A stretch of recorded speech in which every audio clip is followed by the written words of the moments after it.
Hello friends, welcome on Success Keys. Myself Ravina Bishnoi, and today we are discussing administrative relations from the chapter 14. इसका part 1 already हमने cover कर लिया of centre state relation, that is legislative relations, जो हमने cover कर लिए थे।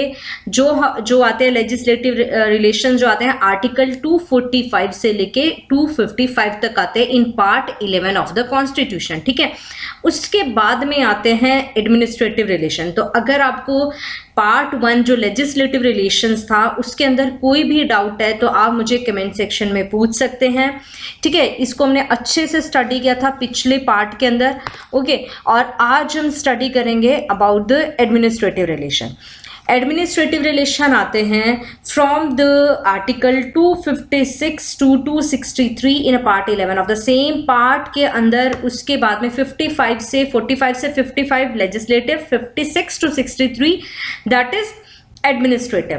ये डील करता है एडमिनिस्ट्रेटिव रिलेशंस के साथ में between the centre and state. In addition बहुत सारे अदर आर्टिकल्स भी हैं इसी मैटर को लेके, जो भी हम यहाँ पे स्टडी कर लेंगे। Distribution of executive power. अब सबसे पहला है कि एग्जीक्यूटिव पावर का डिस्ट्रीब्यूशन कैसे होता है सेंटर और स्टेट के बीच में। एग्जीक्यूटिव पावर मतलब कि जो भी कानून बनाए जाते हैं उनको एग्जीक्यूट करने के लिए, उनको आगे लागू करने के लिए एक एग्जीक्यूशन अथॉरिटी होती है। वो कौन होते हैं, उनका कैसे डिस्ट्रीब्यूशन होता है। तो जो भी एग्जीक्यूटिव पावर होती है वो डिवाइडेड होती है सेंटर और स्टेट के बीच में on the lines of legislative, मतलब जो कानून पारित किए गए उसको लागू करवाने के लिए ही आगे सेंटर और स्टेट में, सेंटर में लागू कराने के लिए डिफरेंट अथॉरिटीज एंड पावर होती हैं, स्टेट के अंदर डिफरेंट होती हैं। दस द एग्जीक्यूटिव पावर जो होती है सेंटर की एक्सटेंड करते, मतलब सेंटर का सारे जो all over the India territory के लिए कानून बनाता है तो उसकी जो एग्जीक्यूटिव पावर है वो भी होल ऑफ द इंडिया के अंदर होती है। ठीक है, extend to the whole of India. First to the matter of parliament has exclusive power of legislation, मतलब उन केसेस के अंदर जिसके अंदर पार्लियामेंट के पास एक्सक्लूसिव पावर होती है लेजिस्लेशन करने के लिए। ठीक है, तो मतलब कि सिर्फ पार्लियामेंट को ही पावर होती है जहां पे लेजिस्लेट करने के लिए, तो वहां पे एग्जीक्यूटिव पावर भी जो सेंटर की होगी वो ऑल ओवर इंडिया के अंदर वेरी करेंगी। और यहाँ पे जो हम देखते हैं कि एक्सक्लूसिव पावर लेजिस्लेशन की किस केस के अंदर होती है, यूनियन लिस्ट के सभी सब्जेक्ट के ऊपर जो पार्लियामेंट होती है वो कानून बनाती है, और वो कानून बनाती है ऑल ओवर द इंडिया के लिए। तो ऑल ओवर इंडिया के अंदर ही जो सेंटर है उसकी एग्जीक्यूटिव पावर जो है वो यहाँ पे डिस्ट्रीब्यूटेड होती है। Next starter to the exercise of rights, authority and jurisdiction conferred on it by the treaty or agreement। अब यहाँ पे जो सेंटर होता है वो या तो अपने मतलब अधिकारों को लागू करवाने के लिए, या फिर कुछ ऐसी जो ट्रीटी या एग्रीमेंट उन्होंने किए हैं उसको लागू कराने के लिए भी अपनी जो एग्जीक्यूटिव पावर है उसको होल ऑफ द टेरिटरी के अंदर लागू करवा सकता है। उसकी पावर मीन्स रहती है। Similar the executive power of state. अब एग्जीक्यूटिव पावर मतलब कहां तक वो कानून को लागू करवाएगा और उसकी पावर जो है कहां तक रहती है, उसी की स्टेट लेजिस्लेचर की एरिया के अंदर, बाउंड्री के अंदर, उसकी टेरिटरी के अंदर। और जहां पे उस एरिया में जहां पे मतलब जो कानून लागू किया जाता है, वो कानून बनाया जो जाता है वो किस पे बनाते हैं, स्टेट लिस्ट के ऊपर। तो स्टेट लिस्ट के सभी सब्जेक्ट के ऊपर जो है स्टेट जो है कानून बनाती है, और वहीं पे ही उन्हीं कानून को पारित करवाने के लिए उसकी जो एक्सक्लूसिव जो पावर है, जो यहाँ पे एग्जीक्यूट करने की, वहां पे उसकी पावर वेरी करती है।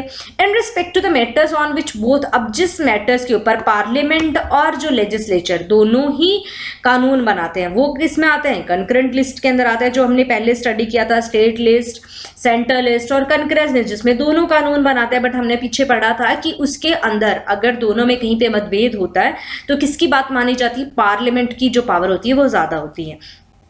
एग्जीक्यूटिव रेस्ट करता है विद द स्टेट। अब यहाँ पे जो एग्जीक्यूटिव पावर जो होती है वो किसके पास होती है, कंकरेंट लिस्ट के सब्जेक्ट के लिए स्टेट्स के पास होती है, एक्सेप्ट पर एक एक्सेप्शन में, जहां पे कॉन्स्टिट्यूशनल प्रोविजन हो कि और पार्लियामेंट या कोई पार्लियामेंट ऐसा कानून पास कर दे specifically conferred it on the centre. तो या फिर अगर मतलब जब मतलब कोई एक स्पेसिफिक इसके लिए कानून बना दे तो जो पावर यहाँ पे आ जाती है, एग्जीक्यूटिव पावर भी सेंटर के पास आ जाती है। Therefore a law on a concurrent subject, जैसे इसीलिए जो अगर कोई कानून बनाया जाता है कंकरेंट लिस्ट के किसी भी सब्जेक्ट के ऊपर, दो इनेक्टेड बाय द पार्लियामेंट, चाहे उसको पार्लियामेंट इनेक्ट करती है तो इस पर उसको एग्जीक्यूट, उसको पारित कौन करवाता है, स्टेट करवाता है, except when constitution has directed other, मतलब एक्सेप्ट उस केस में कि जिस केस में पार्लियामेंट एक लॉ या कानून बना दे कि हाँ इसको एग्जीक्यूट भी कौन करेगा, सेंटर करेगा। पर ज्यादातर मामलों में कंकरेंट लिस्ट के सब्जेक्ट के ऊपर चाहे पार्लियामेंट ने कानून बनाया हो बट उसको एग्जीक्यूट स्टेट्स के द्वारा ही किया जाता है, ठीक है, मतलब उस कानून को पारित इन्हीं के द्वारा ही किया जाता है, स्टेट्स के द्वारा। अब obligation of states and centre, अब इनके ऊपर कुछ ना कुछ फाउंडेशंस और ऑब्लिगेशन है स्टेट्स के ऊपर भी और सेंटर के ऊपर भी, वो कौन सी हैं? Constitution has placed 2 restriction, constitution ने 2 रिस्ट्रिक्शंस लगाई हुई हैं एग्जीक्यूटिव पावर ऑफ स्टेट्स के ऊपर, 2 रेस्ट्रिक्शन है एग्जीक्यूटिव पावर ऑफ स्टेट्स के ऊपर in order to give ample scope, यहाँ पे ज्यादा स्कोप किसको मिल जाती है? सेंटर को मिल जाती है कि यहाँ पे उसकी जो स्कोप है एग्जीक्यूट कराने की वो ज्यादा बढ़ जाती है, मतलब अब यहाँ पे सेंटर की जो वैल्यू है वो ज्यादा है from the states. Thus the executive power of every state is to be exercised in such a way, अब इसीलिए हम देखते हैं कि जो एग्जीक्यूटिव पावर होती है किसी भी स्टेट की कैसे एग्जीक्यूट की जाती है कि वो जो भी कानून बनाए जाएं पार्लियामेंट के द्वारा या फिर जो कानून बने हुए हैं वो अच्छी तरह से जो स्टेट में है वो लागू किए जाएं। अगर इन द केस अभी अगर हम ये कोरोना वायरस वाला कोई केस देखते हैं, अब इस केस के में पार्लियामेंट के पर हमने देखा था कि इसके ऊपर पार्लियामेंट के पास पावर होंगी, वो ऑर्डर पे प्लेस करते हैं पूरे होल ओवर द इंडिया के अंदर, क्योंकि कोई कानून लगाया जाए, क्योंकि अब ये जो परिस्थिति बनी हुई है सभी के लिए समान है, सभी, ऐसा नहीं किसी स्टेट के लिए ज्यादा है। हाँ, जैसे कि हम देखते हैं कि जो हॉटस्पॉट बने हुए हैं तो वहां पे थोड़ा कड़ा कानून लागू हो सकता है बट मेजरली कानून एक ही बनाया जाएगा, तो इसीलिए ताकि वो जो कंप्लायंस है वो उसकी बन सके अच्छे से, टू एंश्योर कंप्लायंस, ताकि जो भी पार्लियामेंट कानून बनाए वो अच्छे से एग्जीक्यूट हो जाए, एज नॉट टू इम्पीड और prejudice the exercise of executive power, और मतलब ऐसा नहीं हो कि इन द स्टेट, ना कि वो ऐसा हो। तो यहाँ पे आप देख सकते हैं कि फर्स्ट केस में यहाँ पे उन्होंने ये कहने की कोशिश की, जैसे सेकंड में ये बोल रहे हैं कि जो मतलब कि ऐसा ना किया जाए कि एग्जीक्यूटिव ऑफ पावर जो है सेंटर की उसको कहीं से हटा दिया जाए, मीन्स कि यहाँ पे जो फॉर्मर से जो पहली वर्डिंग्स यहाँ पे क्या कहना चाहती है, एक जर्नल ऑब्लिगेशन लगाई गई है स्टेट के ऊपर कि आपको यहाँ पे सेंटर की जो एग्जीक्यूटिव पावर है उसको कहीं पे भी हार्म नहीं करना है, ठीक है, एक जर्नल ऑब्लिगेशन लगाई गई है। दूसरा जो बी केस है वहां पे इसको एक स्पेसिफिक ऑब्लिगेशन लगाई गई है कि आपको हैम्पर नहीं होने चाहिए, कहीं पे भी executive power of the centre को हैम्पर नहीं करना है, ठीक है, मीन्स कुछ ऐसा कहीं आप कुछ ऐसा कानून लाके या कुछ भी लाके जो सेंटर की एग्जीक्यूटिव पावर है उसको हैम्पर नहीं कर सकते स्टेट्स। आगे देखेंगे कि कैसे हैम्पर नहीं हो पाते। दोनों ही केसेस में हम देखते हैं कि एग्जीक्यूटिव पावर जो होती है सेंटर की वो एक्सटेंड करती हैं और कुछ ऐसी डायरेक्शंस देती हैं स्टेट को जो बहुत ज़रूरी होती हैं, ठीक है, और जो सेंटर जो स्टेट को डायरेक्शन देते हैं वो भी हम देखते हैं कि काफ़ी सख्त और कड़े मायनों में दी जाती है कि मतलब सेंटर की बात कभी भी स्टेट नकार नहीं सकते। अगर नकारते हैं तो यहाँ पे हम देखते हैं कि आर्टिकल 365 आ जाता है जहाँ पे ये मान लिया जाता है कि स्टेट जो है अब फेल हो गया है अपने डायरेक्शन मानने से, स्टेट में उसमें कॉन्स्टिट्यूशन के हिसाब से कानून नहीं चलाया जा रहा है, वो अच्छी तरह से कॉन्स्टिट्यूशनली वर्क नहीं कर रहा है और वहां पे लगा दिया जाता है प्रेसिडेंट रूल इस सिचुएशन को संभालने के लिए। तो इट मींस कि इन सच ए सिचुएशन प्रेसिडेंट रूल इम्पोज कर दिया जाता है, जो आता है आर्टिकल 356 के अंदर। आर्टिकल 356 आ जाता है, ये 365 तब आता है, मतलब आर्टिकल 365 में ये लिखा गया कि अगर स्टेट की अथॉरिटी कॉन्स्टिट्यूशन के मुताबिक कार्य नहीं करेगी तो वहां पे प्रेसिडेंट रूल लगाया जा सकता है, जो लगाया जाता है आर्टिकल 356 के अंडर। तो यहाँ पे हम देखते हैं कि यहाँ पे ऑब्लिगेशंस क्या होती हैं स्टेट के ऊपर कि उसको उसी ही मुताबिक कार्य करना पड़ता है जैसे कि सेंटर जो है वहां पे उनको दिशा निर्देश डायरेक्शंस देता है, या फिर कहीं पे भी जो सेंटर ने अगर कोई कानून लागू करवाना है तो उसको लागू करवाने में कोई भी अड़चन नहीं आनी चाहिए। ठीक है, ये यहाँ पे मानना है कि जैसे बार बार मैं एग्जांपल यही रह रही हूँ कि कोई ऐसी कठिन परिस्थिति बनी है जिसके लिए अगर सेंटर ने कोई कानून पास किया है तो ये नहीं है कि स्टेट्स उसको अपनी मनमर्जी से कि नहीं हम यहाँ पे नहीं मानेंगे, तो ऐसा नहीं किया जा सकता। Centre's directions to the state, अब हमने जब पीछे पढ़ा कि सेंटर जो है डायरेक्शंस देता है स्टेट, तो कैसी डायरेक्शंस देते हैं?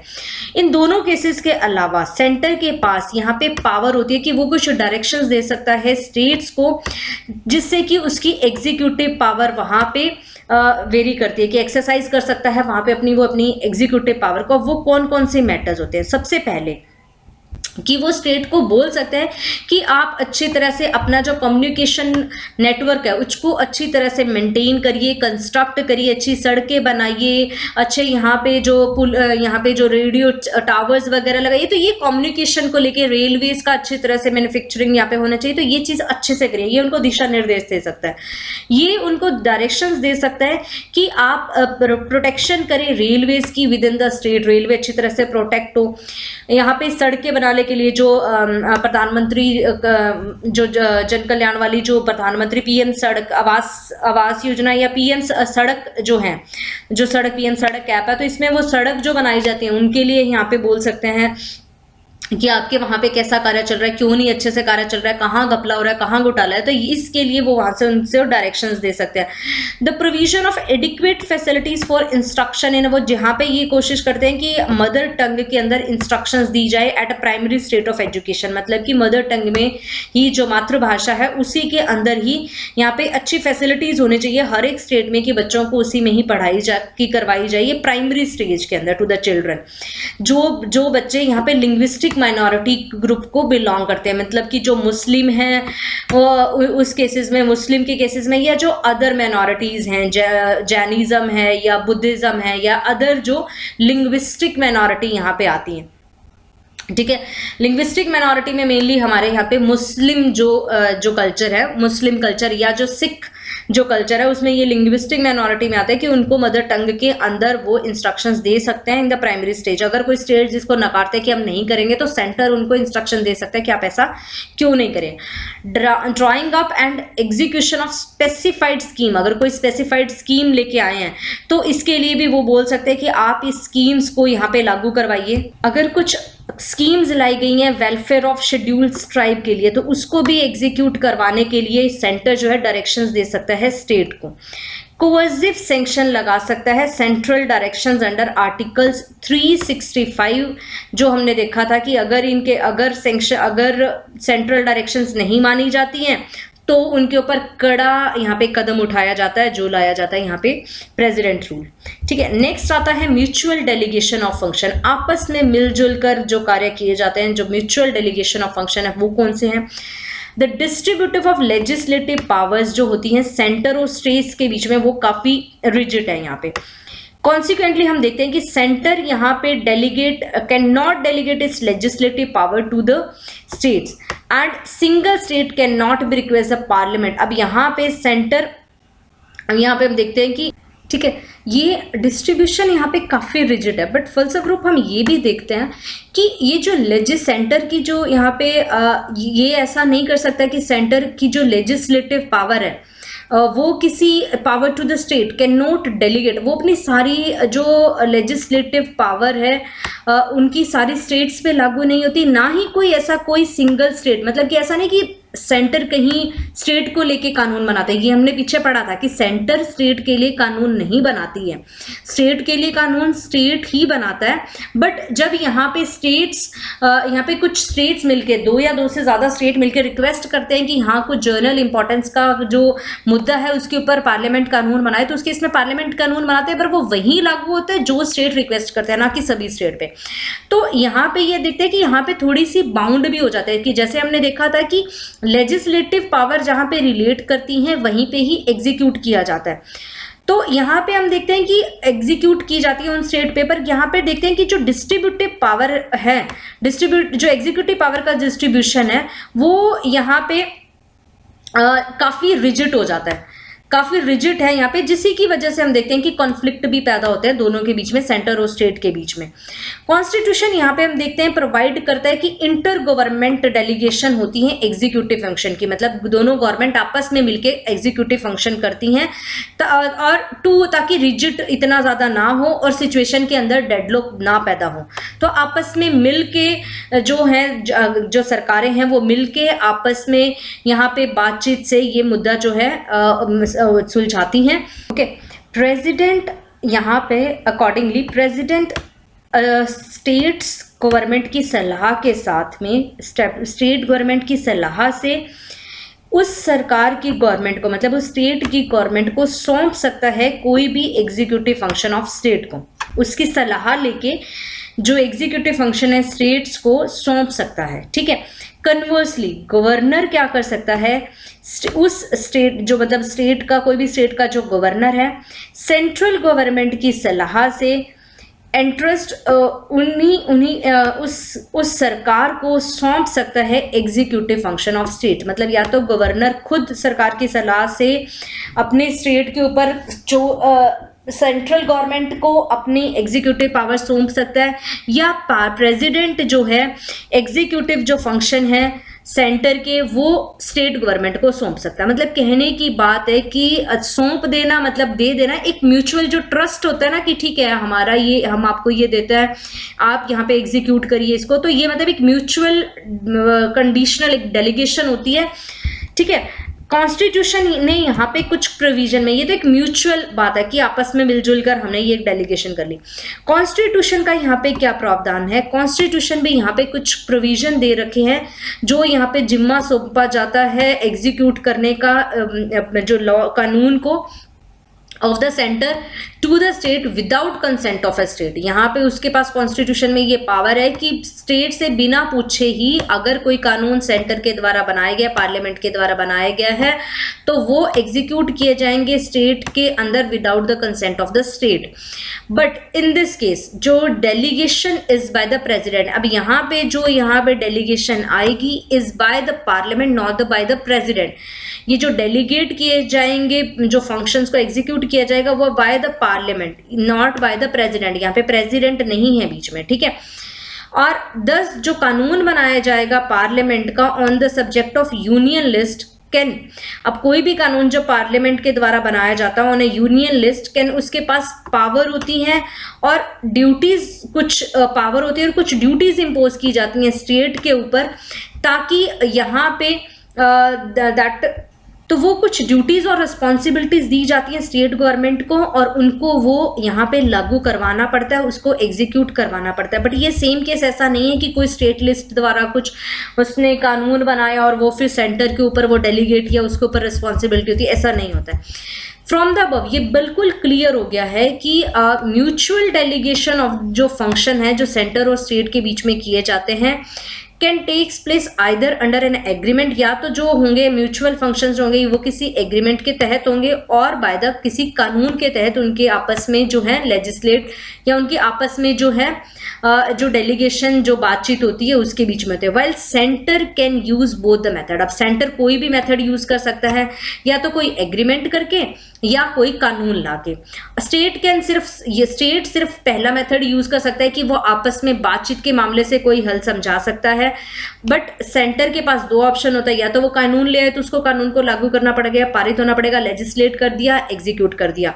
पर स्टेट के पास एक ही पावर होता है कि वो सिर्फ एग्रीमेंट, कोई भी एग्रीमेंट कर सकता है सेंटर के साथ में, ऐसा नहीं कि उसको बलपूर्वक कुछ भी करवा सकता है, बलपूर्वक नहीं करवा सकता।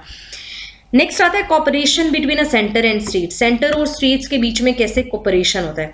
कॉन्स्टिट्यूशन में कुछ फॉलोइंग प्रोविजंस दिए गए हैं जिसमें से यहाँ पे बढ़ावा दिया जाता है, क्योंकि हमारा फेडरलिज्म है, फेडरलिज्म को हमने बढ़ावा देना है, तो यहाँ पे कोऑर्डिनेशन किया जाता है सेंटर और स्टेट्स के द्वारा।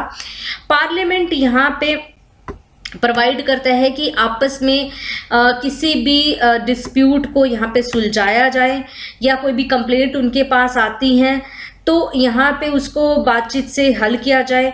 And use distribution and control of water of any inter state river and river valley. तो यहाँ पे किसी भी मामले को, अगर किसी वाटर को लेके, किसी पानी, नदी, रिवर वैली को लेके अगर कोई मामला है तो उसे बातचीत के रास्ते से समझाया जाए। प्रेसिडेंट यहाँ पे कहते हैं, प्रेसिडेंट ने एस्टेब्लिश किया यहाँ पे आर्टिकल्स 263 के अंडर एक इंटर स्टेट काउंसिल्स को, जो यहाँ पे मामले देखेगी सेंटर और स्टेट के कॉमन इंटरेस्ट, जिस चीज को लेके कॉमन इंटरेस्ट, मतलब पानी को लेके कुछ मतभेद है या कुछ कॉमन कोई बाउंड्रीज को लेके कुछ मतभेद है या ट्रेड को लेके कुछ मामले हैं, तो वो इंटर स्टेट काउंसिल यहाँ पे उसको सुलझाएगी। ये काउंसिल सेटअप की गई थी 1990 से, और ये इंटर स्टेट काउंसिल आती है आर्टिकल 263 के अंदर, जो प्रेसिडेंट द्वारा एस्टेब्लिश की गई, जो कॉमन इंटरेस्ट के मामले थे डिफरेंट स्टेट्स के बीच में। फुल फेथ और क्रेडिट दिया जाता है throughout the territory. Full faith and credit is to be given throughout the territory of India to the public acts, records and judicial proceedings of the centre and every state. यहाँ कि अगर कानून कोई पास किया जाता है, कोई public कानून या कोई जुडिशियल प्रोसीडिंग हुई है, अगर सुप्रीम कोर्ट ने कुछ भी ऐलान किया गया है, तो उसको पूरी श्रद्धा भक्ति से माना जाए और उसको मतलब वो पूरी अच्छी तरह से लागू हो पूरे देश में, ये कोशिश की जाती है। पार्लियामेंट कोई एप्रोप्रिएट अथॉरिटी को भी अपॉइंट कर सकती है, जो भी कॉन्स्टिट्यूशनल प्रोविजन, जो भी कानून वगैरह लाए गए हैं वो अगर या लाने हैं इंटरस्टेट फ्रीडम ऑफ ट्रेड या कॉमर्स को देखने के लिए, तो उसके लिए भी पार्लियामेंट कोई एप्रोप्रिएट अथॉरिटी को लेके आ सकती है, बट अभी तक ऐसी कोई अथॉरिटी नहीं बनी है। नेक्स्ट आता है ऑल इंडिया सर्विसेज। जैसे कि अदर फेडरेशंस के अंदर होता है, हमारे सेंटर और स्टेट्स के अंदर भी डिफरेंट सेंट्रल और स्टेट सर्विसेज आती हैं, उसी के साथ साथ आती हैं हमारी ऑल इंडिया सर्विसेज, जो आती हैं आईएएस, आईपीएस एंड आईएफएस, जो सभी का एक ड्रीम जॉब जो होती हैं। मेंबर्स जो होते हैं इन सर्विसेज के, वो टॉप पोजीशंस गेट करते हैं अंडर बोथ सेंटर और स्टेट्स के अंदर, और सर्व्स करते हैं उनको टर्न बाय टर्न। बट ये रिक्रूट किए जाते हैं सेंटर के द्वारा, ये सेंटर के द्वारा रिक्रूट किए जाते हैं, ट्रेंड किए जाते हैं, और बट इन्हें भेजा जाता है स्टेट्स के अंदर। तो यहाँ पे हम देख सकते हैं कि सेंटर का एग्जीक्यूशन ऑफ स्टेट के ऊपर भी कंट्रोल होता है। ठीक है, तो यहाँ पे ये पिछली हमारी सारी बातें हो रही थी। ये जो सर्विसेज होती हैं इनको कंट्रोल किया जाता है ज्वाइंटली सेंटर और स्टेट्स के द्वारा। अल्टीमेट कंट्रोल तो इनके ऊपर सेंटर का होता है, पर एक इमीडिएट कंट्रोल इनके ऊपर स्टेट गवर्नमेंट, जिस स्टेट में वो पोस्टिंग उनकी होती है उन्हीं के ऊपर इनका कंट्रोल होता है, बट अल्टीमेट कंट्रोल इनके ऊपर सेंटर का होता है। 1947 में आईसीएस, इंडियन सिविल सर्विसेज को रिप्लेस किया गया आईएएस, ठीक है, इंडियन एडमिनिस्ट्रेटिव सर्विसेज से, एंड इंडियन पुलिस को यहाँ पे रिप्लेस किया गया आईपीएस से, और रिकॉग्नाइज किया गया कॉन्स्टिट्यूशन में एज ऑल इंडिया सर्विसेज। ये ऑल इंडिया सर्विसेज 1947 में बनी थी, आईएएस और आईपीएस। उसके बाद में आईएफएस काफी बाद में जाके बनी 1966 में, जिसे बोला जाता है इंडियन फॉरेस्ट सर्विसेज। तो ये थर्ड सर्विसेज यहाँ पे क्रिएट हुई, किसके माध्यम से?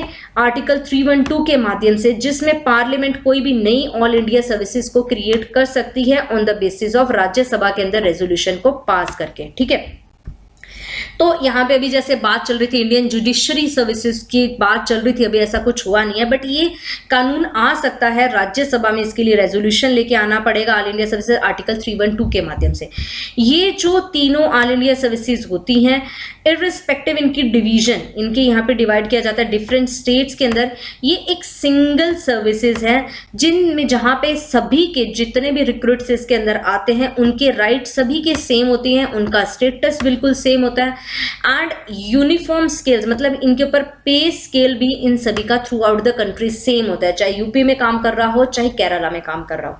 ठीक है, दो जो ऑल इंडिया सर्विसेज यहाँ पे कुछ यहाँ पे माना जाता है कि ये फेडरलिज्म के प्रिंसिपल को कहीं पे ब्रीच कर देती है, क्योंकि यहाँ पे जो ऑटोनॉमी और जो पैट्रोनेज दी जाती है स्टेट्स की, वो माना जाता है भी काफी रिस्ट्रिक्ट हो जाती हैं। यहाँ पे ये सपोर्ट की जाती हैं, दे आर सपोर्टेड, इनको सपोर्ट भी किया जाता है। मतलब यहाँ पे एक जगह तो मान लिया कि ये खराब है क्योंकि स्टेट जो ऑटोनॉमी थी आराम से स्वायत्त से अपने काम कर रहे थे, सेंटर जो सेंट्रल ऑफिसर्स होते हैं, इसका मतलब कि सेंटर इनको कंट्रोल कर रहा है, तो इन वजह से इनका काफी यहाँ पे नाम भी उछाला जाता है। बट ये काफी बेहतर भी है, क्योंकि पॉजिटिव पॉइंट है कि they help in maintaining high standard of administration in the centre. ये मेंटेन करती हैं high standard of administration centre के अंदर भी और सभी स्टेट्स के अंदर, मतलब एक ही स्टैंडर्ड पे कार्य होता है। ये एक यूनिफॉर्म है, मतलब सब जगह पे सेम कार्य करती हैं, एक जैसा कार्य करती हैं, सेम लेवल पे कार्य करती हैं, सेम रिस्पॉन्सिबिलिटीज होती हैं। तो यहाँ पे यूनिफॉर्मिटी लेके आते हैं ये एडमिनिस्ट्रेटिव सिस्टम में through out the country.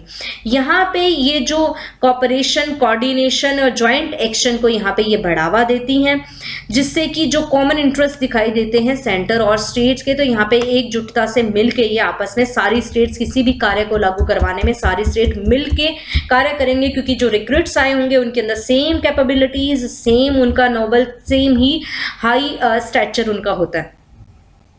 While justifying, जो अगर हम यहाँ पे जस्टिफाई हमने कर लिया कि ऑल इंडिया सर्विसेज होनी चाहिए, यहाँ पे doctor B are Ambedkar ji ने भी यहाँ पे ऑब्जर्व किया, उन्होंने जब ये लेके आए यहाँ पे बी आर अम्बेडकर जी ने यहाँ पे बोला कि जो ड्यूअल पॉलिटी है विच इज यहाँ पे इनहेरेंट है हमारे फेडरल सिस्टम में, जो फेडरेशंस हमारे, मतलब यहाँ पे तो बी आर अम्बेडकर जी ने भी यहाँ पे माना कि ठीक है ड्यूअल पॉलिटी है, यहाँ पे डिफरेंट यहाँ पे लेजिस्लेचर्स होते हैं, यहाँ पे एग्जीक्यूटिव, मतलब यहाँ पे जैसे स्टेट सर्विसेज भी होती हैं, यहाँ पे राज्यसभा लोकसभा की तरह हैं, यहाँ पे हमारे जो राज्य सरकारों के अंदर जो डिफरेंट विधानसभा और विधान परिषद भी होती है, बट उसके साथ साथ भी ड्यूअल पॉलिटी के साथ साथ चलाते हुए कुछ ऐसी सर्विसेज के साथ साथ भी कुछ एक्सेप्शन होना चाहिए। जैसे उन्होंने देखा कि अदर कंट्रीज के अंदर कुछ जो सर्टेन पोस्ट होती हैं वो काफ़ी स्ट्रेटेजिक जो पोस्ट होती हैं वो हाई स्टैंडर्ड ऑफ एडमिनिस्ट्रेशन को यहाँ पे सौंपी जाती हैं।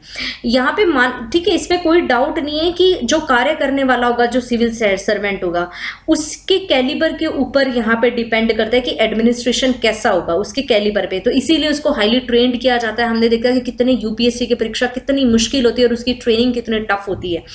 तो कॉन्स्टिट्यूशन ने यहाँ पे प्रोवाइड किया कि ठीक है स्टेट्स को खुद का राइट है, खुद की ओन उनकी सिविल सर्विसेज लेके आना, स्टेट सिविल सर्विसेज लाने का राइट है, बट फिर भी जो कुछ स्ट्रेटेजिक पोस्ट है जहाँ पे मतलब कि एक हाई कैलिबर ऑफ ऑफिशियल की जरूरत होगी जिस मामलों को देखने के लिए, तो उस जगह पे ऑल इंडिया बेसिस के ऊपर यहाँ पे रिक्रूट्स लेके आए जाएंगे जिनकी क्वालिफिकेशन सभी की सेम होगी, सभी सेम टेस्ट पास करके आए होंगे, उनकी स्केल ऑफ पे भी सेम होगी और वो अपॉइंट किए जाएंगे बाय द सेंटर के द्वारा ये अपॉइंट किए जाते हैं। देखते हैं सारा कुछ सेंटर के द्वारा ही उनका होता है, तो ताकि जो यूनिफॉर्मिटी आ जाए और सभी स्टेट एक ही लेवल से ग्रो करें। ठीक है, नेक्स्ट आता है पब्लिक सर्विस कमीशंस। अब इनके अंदर कैसे इनका रिक्रूट किया जाता है, कैसा इनका सारा मेथड होता है।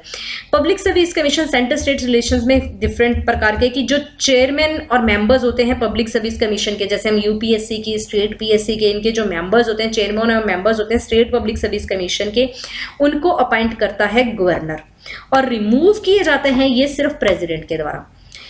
पार्लियामेंट यहाँ पे एस्टेब्लिश कर सकती है joint state public service commissions को, 2 या 2 से ज़्यादा के स्टेट लेजिस्लेचर्स के लिए। चेयरमैन और उनके मेंबर्स ये अपॉइंट किए जाएंगे प्रेसिडेंट के द्वारा, ये गवर्नर के द्वारा किसी स्टेट के नहीं, ये डायरेक्ट अब प्रेसिडेंट के द्वारा अपॉइंट किए जाएंगे। यूपीएससी यहाँ पे स्टेट्स के लिए भी कार्य कर सकती है अगर कोई स्टेट गवर्नर उनको रिक्वेस्ट करे और फिर अप्रूवल भी मिल जाए उसको प्रेसिडेंट के लिए, तो यूपीएससी स्टेट्स के लिए भी कार्य कर सकती है। यूपीएससी किसी स्टेट को एग्जिस्ट कर सकती है, फ्रेम कर सकती है, उनकी स्कीम लेके आ सकती है कि ज्वाइंट रिक्रूटमेंट कैसे की जा सकती है सर्विसेज की, जिसमें कैंडिडेट्स की स्पेसिफिक क्वालिफिकेशन रिक्वायर्ड होंगे, तो यूपीएससी असिस्ट करती है इस मामले में। नेक्स्ट आता है इंटीग्रेटेड जुडिशरी सिस्टम। अब यहाँ पे जैसे कि हम देखते हैं कि एक ही यहाँ पे सुप्रीम कोर्ट एक इंटीग्रेटेड बॉडी है हमारी ऑल ओवर द इंडिया के लिए, चाहे इंडिया के पास ड्यूअल पॉलिटी हो बट कोई भी ड्यूअल जस्टिस नहीं है। ठीक है, यहाँ पे इंटीग्रेटेड सुप्रीम कोर्ट ही सबसे सुप्रीम है। कॉन्स्टिट्यूशन यहाँ पे ऑन द अदर एंड एक कॉन्स्टिट्यूशन ने यहाँ पे एक इंटीग्रेटेड जुडिशरी सिस्टम लेके आए जिसमें सुप्रीम कोर्ट सबसे हाई और उसके बाद में स्टेट कोर्ट बिलो उसके लोअर कोर्ट्स आती हैं। ये जो सिंगल सिस्टम ऑफ कोर्ट है, ये एक जो कोर्ट्स हैं वो सेंट्रल लॉज को, स्टेट लॉज को, दोनों लॉज को, कानूनों को पारित करवाता है। यहाँ पे दिस इज डन, इसका मतलब ये हुआ कि यहाँ पे जो डाइवर्सिटीज होती हैं उनको एलिमिनेट किया जाता है इन द रेमेडियल प्रोसीजर से। जजेस होते हैं स्टेट हाई कोर्ट को, उनको अपॉइंट किया जाता है प्रेसिडेंट के द्वारा चीफ जस्टिस ऑफ इंडिया के यहाँ पे कंसल्टेशन के साथ और गवर्नर ऑफ द स्टेट के कंसल्टेशन के साथ। इनको ट्रांसफर और रिमूव सिर्फ प्रेसिडेंट ही कर सकता है। ये इनको आगे हम डिटेल में सुप्रीम कोर्ट और हाई कोर्ट जहाँ पे पढ़ेंगे वहाँ पे बिल्कुल डिटेल में आपको पता चल जाएगा कि इनको कौन अपॉइंट करता है, कौन निकालता है। पार्लियामेंट यहाँ पे एस्टेब्लिश करती है, establish common high court. Parliament common high court भी लेके आ सकते हैं 2 या 2 से ज्यादा स्टेट में, जैसे हम देखते हैं हरियाणा के लिए और पंजाब के लिए that is in Chandigarh. For example Maharashtra और गोवा, पंजाब और हरियाणा के लिए कॉमन हाई कोर्ट्स हैं, ठीक है। तो वो पार्लियामेंट यहाँ पे एस्टेब्लिश कर सकती हैं इनको पार्लियामेंट के द्वारा कानून लाके। रिलेशंस ड्यूरिंग इमरजेंसी, अब यहाँ पे आ गया ये कि हमारा सेंटर स्टेट जुडिशियल सिस्टम के साथ में हम कैसे हैं, हमारी एक इंटीग्रेटेड जुडिशरी है, एक सेंटर, एक जो यहाँ पे जो जुडिशियल सिस्टम है वो दोनों कानूनों को पारित करवाता है, सेंट्रल लॉज को और स्टेट लॉज को भी। सुप्रीम कोर्ट सबसे सुप्रीम है, सबसे ऊपर है, ओके। और यहाँ पे हम देखते हैं कि यहाँ पे जो है प्रेसिडेंट की मदद से या गवर्नर इनको अपॉइंट करता है तो प्रेसिडेंट उनको रिमूव कर सकता है। और या फिर अगर दोनों स्टेट्स का मामला है, जजेस ऑफ जो हाई कोर्ट है, प्रेसिडेंट की कंसल्टेशन के अंदर चीफ जस्टिस ऑफ इंडिया और गवर्नर की कंसल्टेशन के द्वारा ये लगाया जाता है। नेक्स्ट आता है इमरजेंसी के केस में कैसे सिचुएशन। तो इमरजेंसी के केस में बिल्कुल सब उल्टा पुल्टा हो जाता है। जब नेशनल इमरजेंसी लगाई जाती है आर्टिकल 352 के अंदर, तो यहाँ पे जो एग्जीक्यूटिव डायरेक्शन, यहाँ पे जो सेंटर है, सिर्फ सेंटर यहाँ पे पूरी एग्जीक्यूटिव फंक्शन के ऊपर कंट्रोल आ जाता है। हर एक मैटर को, एनी मैटर के ऊपर सारा कंट्रोल किसके ऊपर आ जाता है, सेंटर का। thus अब स्टेट गवर्नमेंट कंप्लीट कंट्रोल के अंदर आ जाती है सेंटर के, जब तक कि ये इमरजेंसी हटाई ना जाए।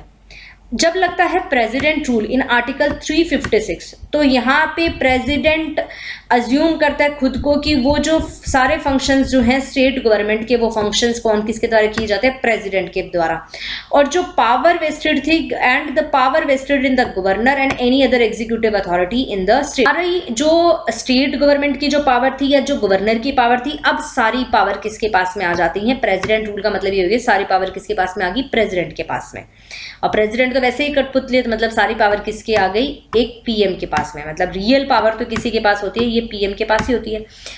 जब लगाई जाती है फाइनेंशियल इमरजेंसी, जो आती है 360 के अंदर, जो अभी तक कभी लगाई नहीं गई है, तो यहाँ पे भी सेंटर डायरेक्ट कंट्रोल में आ जाता है। यहाँ पे स्टेट डायरेक्ट कंट्रोल में आ जाता है सेंटर के ऊपर, सारी फाइनेंशियल प्रॉपर्टी जो प्रेसिडेंट के हाथ में आ जाती है। यहाँ पे वो जैसी डायरेक्शन देता है कि किसी की सैलरी घटानी बढ़ानी है, घटानी है मीन्स, तो वो सब डायरेक्शन यहाँ पे प्रेसिडेंट द्वारा किए जाता है।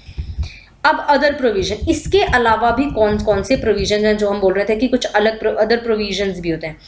कॉन्स्टिट्यूशन ने कुछ अदर प्रोविजंस भी दे रखे हैं जिसमें सेंटर कंट्रोल करता है स्टेट के एडमिनिस्ट्रेशंस को। वो किस केस के अंदर होता है, आर्टिकल 355, यहाँ पे 2 duties on the imposes 2 duties on the centre. यहाँ पे सेंटर का control on the state administration. तो यहाँ पे आर्टिकल के अंदर बोल दिया है, आर्टिकल 355 के अंदर की ड्यूटीज हैं सेंटर की ये ड्यूटी है कि हर एक स्टेट को किसी बाहरी हमले से बचाए या कोई अंदरूनी जो कुछ डिस्टर्बेंसेस हो रही हैं उनसे बचाए। और दूसरी ये ड्यूटी लगाई गई कि जो गवर्नमेंट है हर एक स्टेट की, वो किसके मुताबिक चलेंगे, कॉन्स्टिट्यूशंस के मुताबिक चलेंगे। तो मतलब कि यहाँ पे अगर कॉन्स्टिट्यूशन के मुताबिक नहीं चली तो प्रेसिडेंट रूल लेके आ गया, और या फिर एक्सटर्नल कुछ हमला होने वाला है तो इमरजेंसी लगा के, तो मतलब जिनकी वजह से यहाँ पे ये इमरजेंसी लगाया जाता है। मतलब यहाँ पे कंट्रोल किसका हो गया, सेंटर का। दूसरा यहाँ पे ये बोला जाता है कि जो गवर्नर है, स्टेट का जो गवर्नर होता है वो अपॉइंट किया जाता है प्रेसिडेंट का, मतलब कंट्रोल किसका हो गया, सेंटर का हो गया यहाँ पे। और ये तब तक ही ऑफिस पे रह सकता है जब तक कि प्रेसिडेंट चाहे, जब चाहे उसे हटाया जा सकता है। इन एडिशन, अब ये इन एडिशन कॉन्स्टिट्यूशनल हेड, ये कॉन्स्टिट्यूशन हेड होता है। गवर्नर यहाँ पे एजेंट की तरह है। ये constitution head of the state कौन होता है, गवर्नर, बट ये एजेंट की तरह कार्य करता है। ये माना जाता है कि ये एजेंट होता है सेंटर का, कहाँ पे, स्टेट के अंदर। तो जिससे कि ये है इसको रिपोर्ट्स भेजनी होती हैं सेंटर्स को कि एडमिनिस्ट्रेटिव अफेयर कैसे चल रहे हैं स्टेट को, तो उसको टाइमली अपनी रिपोर्ट्स देनी पड़ती हैं सेंटर को। स्टेट इलेक्शन कमिश्नर जो होता है वो अपॉइंट तो किया जाता है गवर्नर के द्वारा, पर इसको सिर्फ प्रेसिडेंट ही हटा सकता है। तो ये भी मान लीजिए कि एक डायरेक्ट कंट्रोल हो गया सेंटर का, किसके ऊपर, स्टेट के ऊपर। तो जिसकी वजह से हम अब यहाँ पे देखते हैं कि फिर जो पलड़ा हावी किसका हो गया, सेंटर का। एक्स्ट्रा कॉन्स्टिट्यूशनल डिवाइस, अब कॉन्स्टिट्यूशन के अलावा भी कौन सी अदर जो मैटर्स हैं जहाँ पे यहाँ पे इन दोनों के बीच में जो है एक्सरसाइज की जाती है पावर्स का, in addition to the above constitution कुछ एक्स्ट्रा कॉन्स्टिट्यूशनल डिवाइस होती है जिसमें हम देखते हैं कि कॉपरेशन और कोऑर्डिनेशन बना रहता है सेंटर और स्टेट्स के बीच में। ये बहुत सी एडवाइजरी बॉडीज होती हैं जो एडवाइस देती हैं, या फिर बहुत सारी कॉन्फ्रेंसेज आपस में होती रहती है सेंटर स्टेट लेवल पे, जिनसे कि इनके बीच में आपस में कोऑर्डिनेशन और कॉपरेशन बना रहता है। सबसे पहली नॉन कॉन्स्टिट्यूशनल एडवाइजरी बॉडी जिसमें नाम आता है प्लानिंग कमीशन का, जो अब बन गया है नीति आयोग। तो ये बहुत ही अच्छी बढ़िया, जिसमें कॉपरेशन और कोऑर्डिनेशन से कार्य फेडरलिज्म को बढ़ावा दिया गया वाया नीति आयोग, जिसमें ये आपस में इनके मेंबर्स होते हैं, स्टेट्स के भी मेंबर्स होते हैं, और मिलकर देश के हित के लिए या देश को उन्नति की तरफ अग्रसर करने के लिए ये बहुत सारी यहाँ पे निर्णय लेते हैं और जिनके ऊपर बाद में कानून बनाए जाते हैं। नेक्स्ट आता है national development council, national integration council, इसके बारे में भी आगे पढ़ेंगे। Central council of health, central council of local government, urban development, जो डिफरेंट जोनल काउंसिल्स होती है, north eastern council, centre council of Indian medicine, ये सब कुछ आप देख सकते हैं जो सेंटर और स्टेट को कोऑर्डिनेट करने के लिए, जैसे यूजीसी बहुत सारी कॉन्फ्रेंसेस भी होती रहती है इनके बीच में एनुअली, जैसे गवर्नर्स की आपस में गवर्नर बैठ के कुछ कॉन्फ्रेंस करते हैं, चीफ मिनिस्टर की काउंसिल हो गई, ठीक है, चीफ सेक्रेटरीज की काउंसिल हो गई, इंस्पेक्टर जनरल ऑफ पुलिस की, आईजीपी की आपस में, आईजी जो है उनकी आपस में काउंसिल होगी, चीफ जस्टिस की काउंसिल्स हो गई, कॉन्फ्रेंस ऑफ वाइस चांसलर की, होम मिनिस्टर की काउंसिल, लॉ मिनिस्टर की, जहाँ पे सभी लॉ मिनिस्टर आए होते हैं। तो ये काउंसिल जिनसे आपस में पूरे देश में कोऑर्डिनेशन और कोऑपरेशन बनी रहे। नेक्स्ट आते हैं फाइनेंशियल रिलेशंस, वेरी इंपॉर्टेंट। तो अगर आपको कुछ भी प्रॉब्लम हो आप मुझे पूछ सकते हैं about this administrative relations. Next आते हैं फाइनेंशियल रिलेशंस, ये आते हैं article 268 to 293 in the part 12 of the constitution. तो ये काफी याद आपको रखना है, 268 to 293 in part 12 of the constitution. बाकी जो थे पार्ट 11 में थे, ये पार्ट 12 ऑफ द कॉन्स्टिट्यूशन के अंदर है। यहाँ पे कुछ अदर प्रोविजंस भी हैं जो सेम सब्जेक्ट के साथ डील करते हैं, ठीक है, उनके बारे में हम स्टडी करेंगे। नेक्स्ट आता है एलोकेशन ऑफ टैक्सेशन पावर। अब एलोकेट कौन करता है, कौन लागू करता है, कौन लगाता है, टैक्सिंग पावर कैसे लगाता है, ये सब कुछ के बारे में स्टडी करेंगे। कॉन्स्टिट्यूशन डिवाइड करता है टैक्सिंग पावर को सेंटर और स्टेट्स के बीच में, कैसे? पार्लियामेंट के पास एक्सक्लूसिव पावर होती है कि वो टैक्सेस लगा सकती है, कौन से सब्जेक्ट के ऊपर, जो उसको यूनियन लिस्ट के अंदर दे सकते हैं, दिए हुए हैं। तो ये 15 इन नंबर पे यूनियन लिस्ट के सब्जेक्ट पे पार्लियामेंट टैक्स लगाती है, कौन से 15 ऐसे टैक्स लगाती है। स्टेट लेजिस्लेचर के पास एक्सक्लूसिव पावर होती है स्टेट लिस्ट के सब्जेक्ट के, यहाँ पे जो टैक्सेस लगाए जाते हैं वो 20 इन नंबर है, 20 ये 15 ये, और दोनों पार्लियामेंट और स्टेट लेजिस्लेचर कंकरेंट लिस्ट पे जाके यहाँ पे ये टैक्सेस लगा सकते हैं उनके सब्जेक्ट के ऊपर। ये आते हैं 3, ठीक है, 20, 15 एंड यहाँ पे 3, तो यहाँ पे ये हो गए 38 के अराउंड। रेजिडुअरी पावर, अगर जिस पे अगर कहीं पे नहीं, कहीं पे भी टैक्स लगाया गया जिस चीज के ऊपर, वो सारी पावर किसके पास होती है? पार्लियामेंट के पास। जैसे लॉ मेकिंग पावर की जो रेजिडुअरी पावर होती है वो पार्लियामेंट के पास होती है, तो यहाँ पे टैक्सिंग पावर भी किसके पास होती है? पार्लियामेंट के पास होती है। इसमें पार्लियामेंट इम्पोज कर सकती है, जैसे कि गिफ्ट टैक्स, कि हमने किसी से कोई गिफ्ट लिया, फॉरेन कंट्री से किसी से हमें कोई गिफ्ट मिला, कहीं पे गए या किसी कोई काफी महंगा हमें गिफ्ट मिला, तो उसके ऊपर टैक्स लग सकता है। वेल्थ टैक्स लगा सकते हैं, एक्सपेंडिचर टैक्स लगा सकते हैं, कितना खर्चा कैसे कर रहे हैं आप। Constitution also draws a distinction between power, यहाँ पे ये टैक्सिंग पावर मतलब टैक्स लगाना ही एक सिंपल बात खत्म नहीं हो जाती कि यहाँ पे कौन लगाएगा, कौन इसे इकट्ठा करेगा और कौन उस टैक्स से आए हुए पैसे को यूज करेगा, ये भी अलग अलग होती हैं। तो ये कैसे की जाती हैं? जैसे कि इनकम टैक्स, एग्जांपल लिया यहाँ पे इन्होंने इनकम टैक्स का। इनकम टैक्स जो भी हमारी आय होता है उसके ऊपर जो टैक्स लगाया जाता है उसको लेवी करना, उसको लगाना और कलेक्ट किया जाता है सेंटर के द्वारा, पर जो कलेक्ट होकर जो पैसा आता है उसको दोनों सेंटर और स्टेट्स के अंदर बांट दिया जाता है, ठीक है। तो ये ऐसे ऐसे डिफरेंट यहाँ पे आपको टैक्सेस याद करने पड़ेंगे। फर्दर कॉन्स्टिट्यूशन यहाँ पे प्लेस किया कुछ रिस्ट्रिक्शन भी टैक्सिंग पावर ऑफ स्टेट्स के ऊपर, टैक्सिंग पावर ऑफ स्टेट्स के ऊपर कुछ रिस्ट्रिक्शन लगा दी, जैसे कि स्टेट लेजिस्लेचर जो है टैक्स लगा सकती हैं प्रोफेशंस के ऊपर, ट्रेड्स के ऊपर, कॉलिंग के ऊपर, मतलब जो call centres, and call centre नहीं, जो है हमारे फोन कॉल्स जो होते हैं, ठीक है, इनके ऊपर जो टैक्सेस लगते हैं, एम्प्लॉयमेंट के ऊपर। बट टैक्सेस तो लगा सकते हैं आप, बट वो इतना ज्यादा ही कहीं टैक्स ना लगा दो कि वो 2500 की लिमिट से बाहर निकल जाए। मतलब इतना ज्यादा टैक्स नहीं लगा सकते कि 2500 से ऊपर का टैक्स कभी रेंज बने, ठीक है। Not exceed 2500 per annum. पहले स्टार्टिंग में तो काफी कम, वैसे पहले जैसे आय कम थी तो पहले 250 था, फिर 60th अमेंडमेंट एक्ट लेके आके इसे 2500 गया कि 2500 से यहाँ पे ज्यादा ना हो जाए कहीं। स्टेट लेजिस्लेचर यहाँ पे टैक्स लगा सकती हैं सेल और परचेज ऑफ अ गुड्स पे अदर देन न्यूज़पेपर। न्यूज़पेपर के सेल एंड परचेज पे नहीं लगा सकते, बाकी सेल एंड परचेज अगर किसी भी चीज का होता है डिफरेंट स्टेट्स के बीच में तो उस पर टैक्स लगा सकते हैं। बट ये पावर जो इम्पोज की जाती है टू सेल्स टैक्स, यहाँ पे जो सेल टैक्स की जो पावर है यहाँ पे उसके ऊपर कुछ रिस्ट्रिक्शंस भी लगा दिए, जैसे कि कोई भी टैक्स इम्पोज नहीं किया जाएगा जब आउटसाइड द स्टेट होगा। अगर कोई भी टैक्स इम्पोज नहीं किया जाएगा जब मतलब कि जब कोई परचेज सेल हो रही है कोर्स ऑफ इम्पोर्टेंट एक्सपोर्ट के अंदर, जब इम्पोर्टेंट एक्सपोर्ट के लिए चीजें लोडिंग होकर निकल गई हैं उसके बीच में अगर कुछ परचेजिंग वगैरह हो रही है तो उसके अंदर नहीं। कोई भी टैक्स नहीं लगा सकती taking place in the course of inter state trade and commerce, जब inter state trade and commerce के बीच में एक जो यहाँ पे इंटर स्टेट ट्रेड और कॉमर्स हो रहा है तो उस केस में नहीं लगा। मतलब उस कोर्स के बीच में अगर आपस में ट्रेड हो रहा है उस कोर्स के बीच में वो कोई और टैक्स नहीं लगा सकती, ठीक है। और यहाँ पे अगर एक टैक्स इम्पोज किया जा रहा है किसी भी परचेज और सेल ऑफ गुड्स के बीच में जिसे पार्लियामेंट ने ये डिक्लेयर कर दिया कि ये काफ़ी स्पेशल इंपॉर्टेंस का है इंटर स्टेट ट्रेड और कॉमर्स के लिए, तो यहाँ पे उसके ऊपर कुछ रिस्ट्रिक्शंस और कंडीशन भी स्पेसिफाई कर सकती है पार्लियामेंट, ठीक है। अब इस केस में मुद्दा किसका हो सकता है, अगर इस कोरोना के केस में जैसे कि मास्क है या पीपीई किट है तो उस पर अगर बहुत ज़्यादा ही टैक्सेस लगा दिए जाए, अगर उस कोर्स के बीच में ही स्टेट्स के द्वारा कहीं से लोडिंग होके यहाँ पे आ रहा है तो बहुत महंगे हो जाएंगे, तो इसके ऊपर पार्लियामेंट कुछ रिस्ट्रिक्शंस भी लगा सकती हैं। स्टेट लेजिस्लेचर यहाँ पे इम्पोज कर सकती हैं टैक्स ऑन यहाँ पे कैन इम्पोज टैक्स ऑन यहाँ पे कंजप्शन ऑफ इलेक्ट्रिसिटी पे हम टैक्स लगा सकते हैं स्टेट लेजिस्लेचर, पर कोई भी टैक्स नहीं लगाया जाएगा जब कंजप्शन हो रही हो या सेल हो रही हो इलेक्ट्रिसिटी की which is consumed by the centre. मतलब इलेक्ट्रिसिटी पे टैक्स लगाया जा सकता है, बट अगर वो इलेक्ट्रिसिटी सेंटर को दी जा रही है या फिर सेंटर को बेच दी जा रही है तो उसके ऊपर टैक्स नहीं लगाया जा सकता।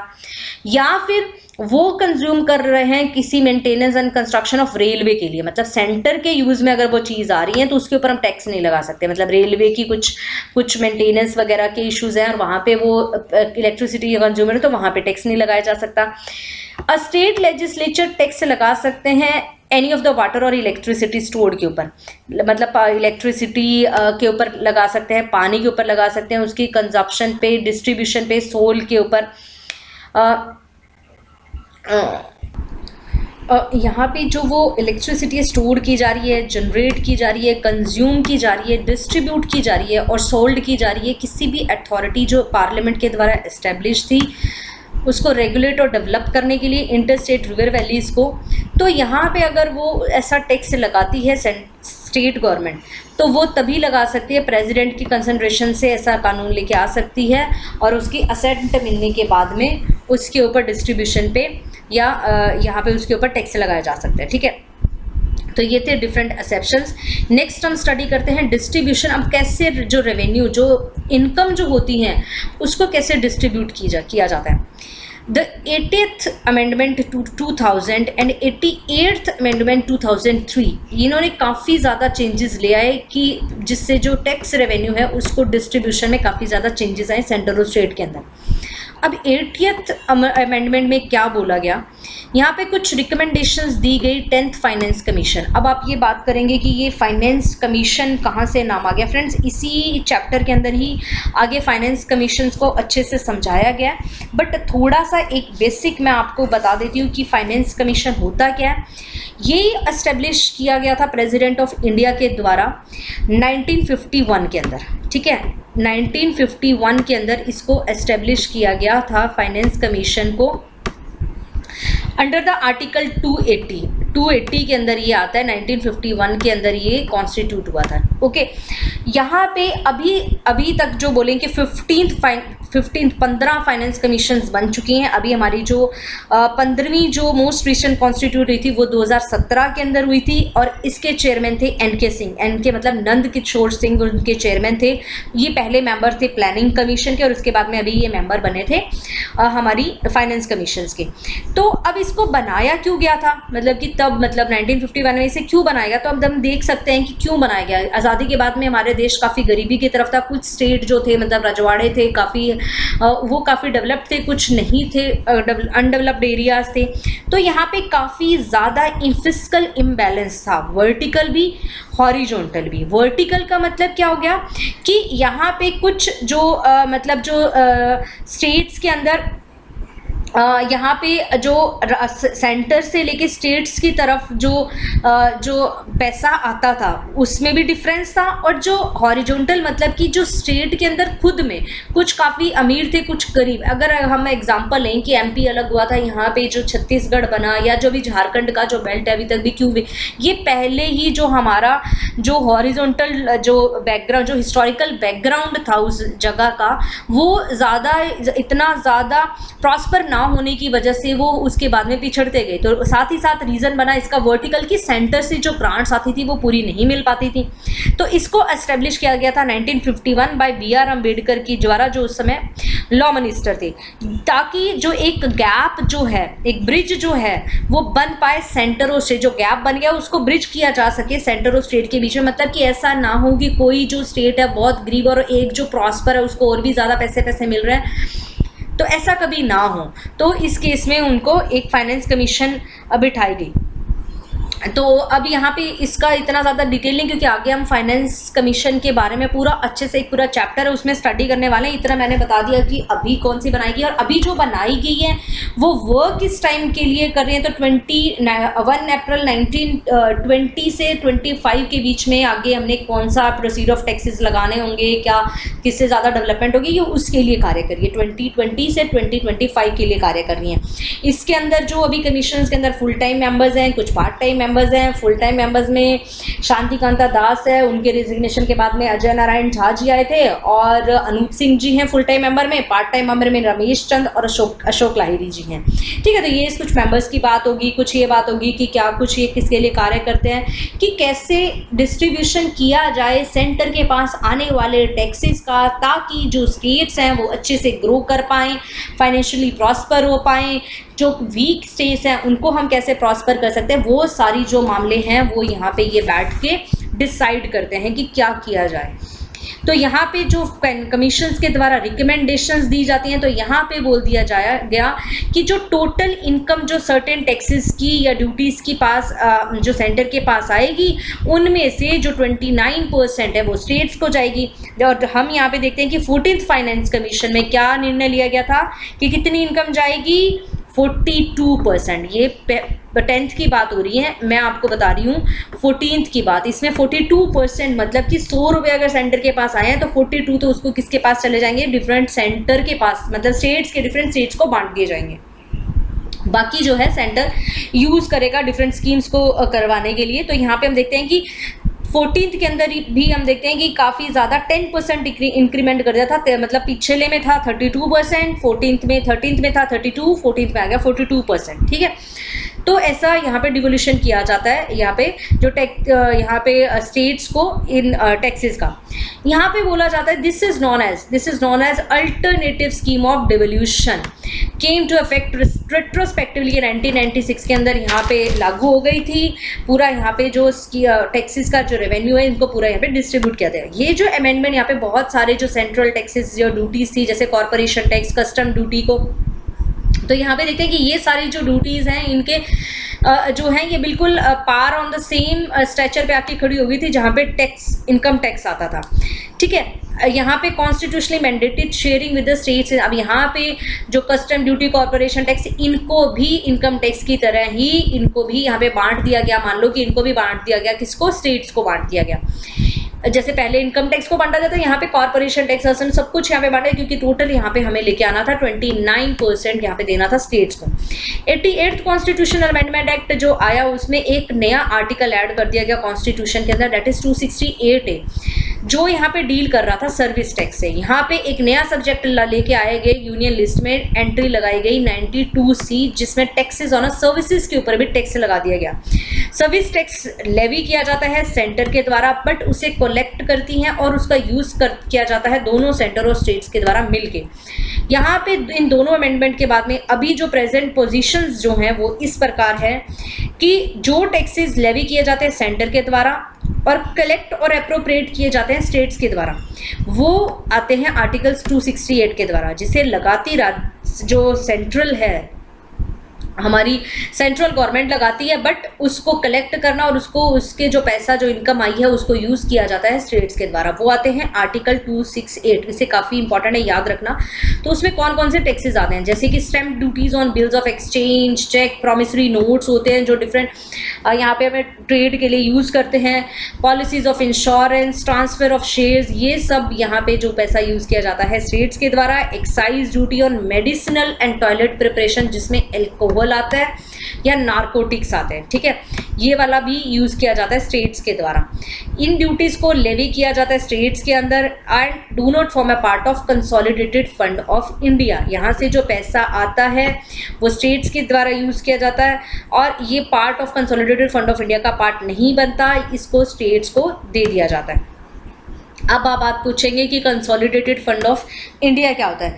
अब कंसोलिडेटेड फंड ऑफ इंडिया ये होता है कि इसके अंदर वो सारा पैसा आता है जो गवर्नमेंट के द्वारा इकट्ठा किया जाता है डिफरेंट टैक्स लगा के, या फिर जो बाहर से हम कुछ बोरोइंग्स करते हैं, जैसे कि हम बाहर मतलब फॉरेन कंट्री से या फॉरेन बैंक से जो लोन वगैरह लेते हैं, ठीक है, वर्ल्ड बैंक्स वगैरह से जो हम लोन लेते हैं, वो वाला पैसा, मतलब ये एक, मतलब आप ये समझ लो कि ये एक वो जो कहते हैं ना एक बॉक्स है जिसमें ये सारा पैसा जो है हमारा रखा जाता है, ठीक है।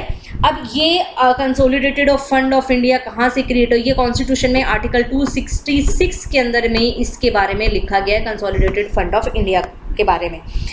यहाँ पे ये एनुअल फाइनेंशियल जो हमारा बजट होता है उसमें से 3 पार्ट में एक यही पार्ट होता है। एक होता है हमारा कंसोलिडेटेड फंड ऑफ इंडिया, एक कॉन्टीजेंसी फंड ऑफ इंडिया और एक पब्लिक अकाउंट जिसमें जनता का पैसा होता है।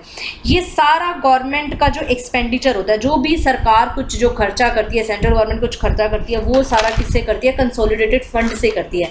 और जो कंटीजेंसी फंड, कॉन्टीजेंसी फंड उस टाइम के लिए पैसा इकट्ठा करना जब हमारे पास कोई कठिन परिस्थिति आ जाए, कुछ अर्जेंट या अनप्लान्ड एक्सपेंडिचर हो, तो वो पैसा कंटीजेंसी है। बाकी सारा जो खर्चा वगैरह, सैलरीज देनी है या जो खर्चा स्कीम्स के लिए एक्सपेंडिचर करना, वो सारा कंसोलिडेटेड फंड से ऑफ इंडिया से ही लिया जाता है। अब उसमें पैसा कौन सा इकट्ठा होता है कि जिससे इतना सरकार इतना सारा खर्चा करती है, उसमें पैसा कहाँ से आता है? तो फ्रेंड्स, उसमें पैसा कहाँ से आता है? वो सारा पैसा आता है कि जो पैसा उसको जो हमारी सेंट्रल गवर्नमेंट है, जो डिफरेंट डायरेक्ट टैक्स लगाती है, या जो इनडायरेक्ट टैक्स जैसे हमारी जीएसटी से जो पैसा आता है, या फिर जो पब्लिक सेक्टर अंडरटेकिंग है उनसे जो डिविडेंड और प्रॉफिट आता है, या फिर जो जर्नल सर्विसेज हैं, जो गवर्नमेंट की जर्नल सर्विसेज होती है, उनसे जो पैसा जो मतलब जैसे रेलवे सर्विसेज है, उनसे जो मतलब रेलवे तो खैर अलग हो गया है, और भी जो जर्नल सर्विसेज जो सरकार प्रोवाइड करती है, या फिर डिसइन्वेस्टमेंट मतलब कोई भी सरकारी जो प्रॉपर्टी है उसको यहाँ पे बेच देना, जो डिसइन्वेस्टमेंट कर देना, ठीक है, उससे जो पैसा आता है, तो इनसे, या फिर जो किसी को लोन दे रखा है तो उनकी जो रिकवरी की जाती है उनसे जो पैसा आता है, तो ये सारा पैसा ऐसे इसके अंदर इकट्ठा हो जाता है और फिर सरकार उससे खर्चा करती है। समझ में आया? नेक्स्ट करते हैं हम service tax levied by the centre but collected and appropriated by the centre and state. Services के ऊपर टैक्स लगाया जाता है, ये लगाती तो सेंटर गवर्नमेंट है, पर इसे कलेक्ट किया जाता है सेंटर और स्टेट्स, और आपस में बांट दिया जाता है सेंटर और स्टेट्स के अंदर। वो आता है 268 है, जैसे हमने बोला था, इसमें एक ऐड कर दिया, ठीक है।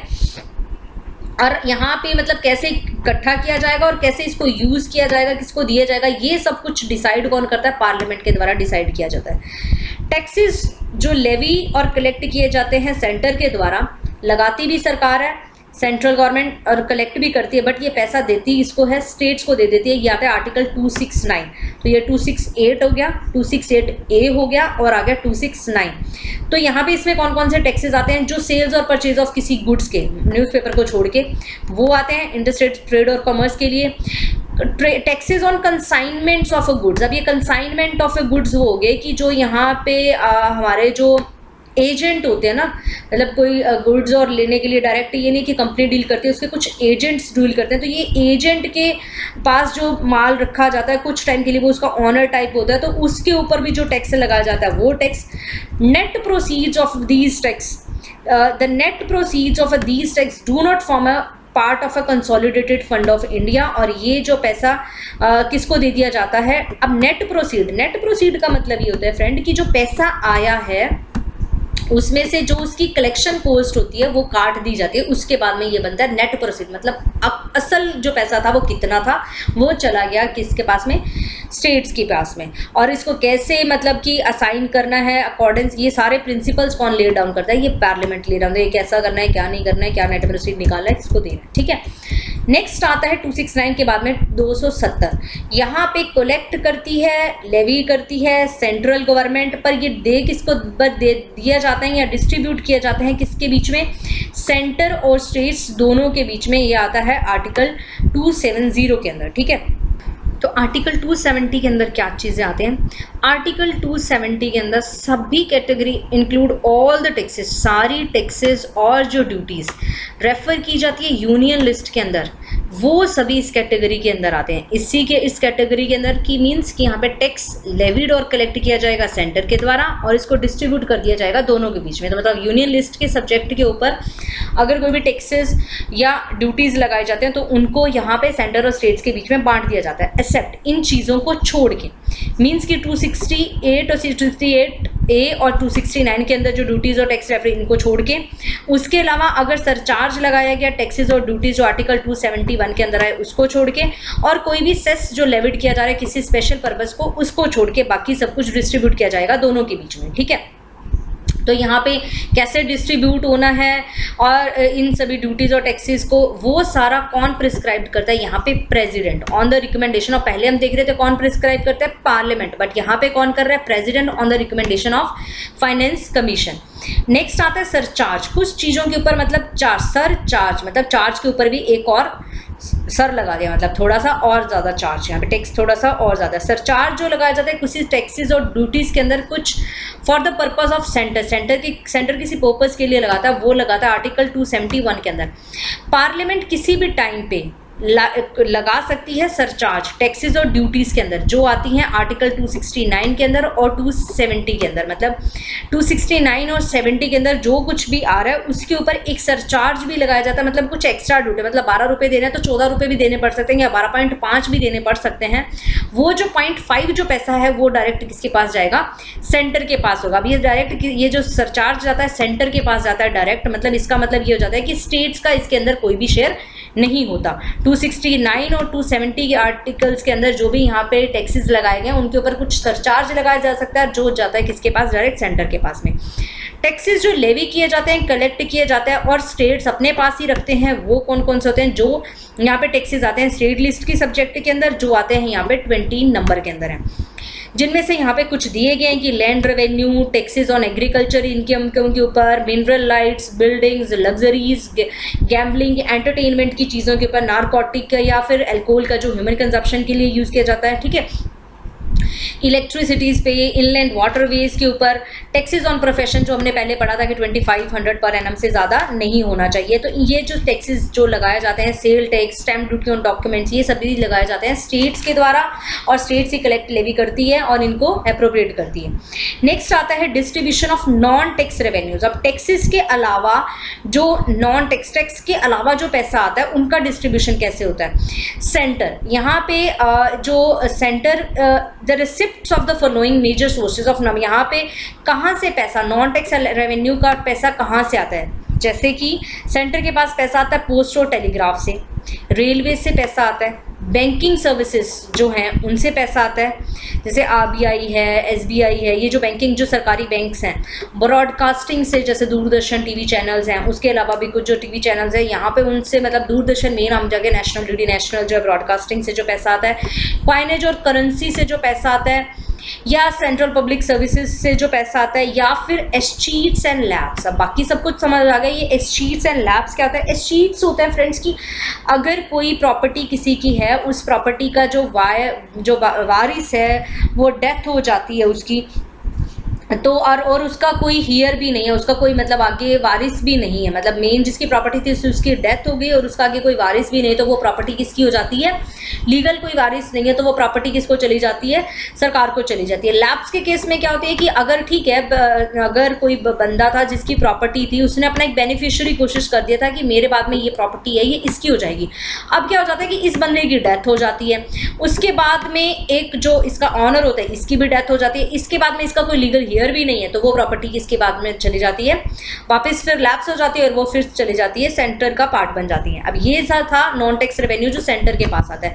स्टेट्स के पास में कौन नॉन टैक्स रेवेन्यू? जो इरिगेशन के ऊपर जो टैक्स लगाया जाता है, फॉरेस्ट से जो रिसोर्सेज आती हैं, फिशरीज से जो इनकम होती है सरकार को, स्टेट पब्लिक एंटरप्राइजेस और स्टेट्स और लैब्स, ये स्टेट्स के पास भी स्टेट्स की प्रॉपर्टी के ऊपर होता है। नेक्स्ट आता है grant in aid to the state. कुछ यहाँ पे पैसा हेल्प के लिए दिया जाता है स्टेट्स को, यहाँ से भी उनको इनकम होती है कि हाँ शेयर्स तो है, टैक्स रेवेन्यू का शेयर है, उसके अलावा भी कुछ पैसा मतलब जो डिफिकल्ट सिचुएशंस में या फिर जो वीक जो है स्टेट्स हैं उस केसेस के अंदर, या फिर कुछ स्कीम्स को लागू करवाने के लिए कुछ पैसा जो दिया जाता है वो दिया जाता है ग्रांट इन एड के रूप में। स्टैट्यूटरी ग्रांट्स दे दी जाती है या कुछ डिस्क्रिशनरी ग्रांट दी जाते हैं। आगे इनको पढ़ेंगे क्या होती है स्टैट्यूटरी ग्रांट, मतलब जिनको आर्टिकल कॉन्स्टिट्यूशन में जिनका जिक्र है स्टैट्यूटरी ग्रांट्स हैं, वो है आर्टिकल 275। इसमें पार्लियामेंट के पास यहाँ पे पावर होती है कि वो स्टेट्स को कुछ पैसा दे सकती है, उनको कुछ फाइनेंशियल असिस्टेंस दे सकती है। ज़रूरी नहीं है कि एक स्टेट को दे दिया तो सभी मांगने खड़े होंगे भी हमें भी बात दे, ज़रूरी नहीं है सभी स्टेट को दे, कुछ स्टेट्स को जिनको नीड है उनको, या फिर also different sums may be fixed for different state, या फिर ऐसा होता है कि मतलब हर एक स्टेट डिफरेंट स्टेट्स का फिक्स कर देते हैं भी इसको इतना देंगे, इसको इतना देंगे, इसको इतना देंगे। ये जो पैसा दिया जाता है ये कंसोलिडेटेड फंड ऑफ इंडिया से दिया जाता है हर साल। कुछ journal apart from this journal provision constitution ने कुछ प्रोवाइड किया कि कुछ स्पेसिफिक ग्रांट, ये तो जर्नल प्रोविजन है कि वो देते हैं, कॉन्स्टिट्यूशन में आर्टिकल्स ही बना दिए हैं कुछ वेलफेयर ऑफ मतलब शेड्यूल्ड ट्राइब्स के, जिस स्टेट के अंदर शेड्यूल्ड ट्राइब रह रहे हैं उनके वेलफेयर के लिए, मतलब ये पैसा कॉन्स्टिट्यूशन आर्टिकल ही बना दिया कि हाँ ये इनको देना ही देना है, कि ताकि उनका जो शेड्यूल एरिया है उनकी कुछ मतलब इम्प्रूवमेंट हो सके, उनके उत्थान के लिए कार्य हो सके शेड्यूल ट्राइब्स के लिए। तो ये जैसे कि स्टेट ऑफ असम के अंदर डिफरेंट आर्टिकल्स है इसके लिए। स्टैट्यूटरी ग्रांट यहाँ पे दी जाती है अंडर आर्टिकल 275 के अंदर जर्नल पर्पस के लिए, स्पेसिफिक पर्पस के लिए स्टेट्स को ऑन द रिकमेंडेशन ऑफ, इसके लिए फाइनेंस कमीशन से रिकमेंडेशन यहाँ पे उनकी रिकमेंडेशन पे ये दी जाती हैं जो ग्रांट्स दी जाती है, मतलब कितना पैसा देना है इनको और कैसे देना है, तो ये सब कुछ फाइनेंस कमीशन बताती है, आर्टिकल 275 के थ्रू दिए जाता है। आगे हम पढ़ेंगे कि जैसे डिफरेंट जो ट्राइबल एरिया है जो असम का आ गया, या फिर कुछ यहाँ पे हम देखते हैं कि यहाँ पे डिफरेंट जो स्टेट्स हैं, आगे हम देखेंगे कि डिफरेंट जो जम्मू कश्मीर को कुछ पैसा दिया जाता है, झारखंड रीजन है, मतलब ये जहाँ पे कुछ जो रीजन जहाँ पे ट्राइबल रहते हैं उन जिन स्टेट्स में वहाँ पे जो है उनको एक स्पेसिफिक ग्रांट दी जाती है। नेक्स्ट आता है डिस्क्रिशनरी ग्रांट, मतलब अपनी मन मुताबिक अपनी मर्जी से पैसा देना, डिस्क्रिशन उसकी उनके सवायत उनके ऊपर खुद के ऊपर है कि दे या ना दे। आर्टिकल 280 के अंदर 8 के अंदर सेंटर के पास यहाँ पे ग्रांट देती है कुछ पब्लिक पर्पस के लिए, even if it is not with in their respective. हाँ ठीक है, उनको कोई ये नहीं है कि बाउंडेशन ये है कि होने देने देने, बट फिर भी जो सरकारें हैं जो सेंट्रल गवर्नमेंट है वो देती है। इसके अंदर सेंटर यहाँ पे इस ग्रांट देती है स्टेट को।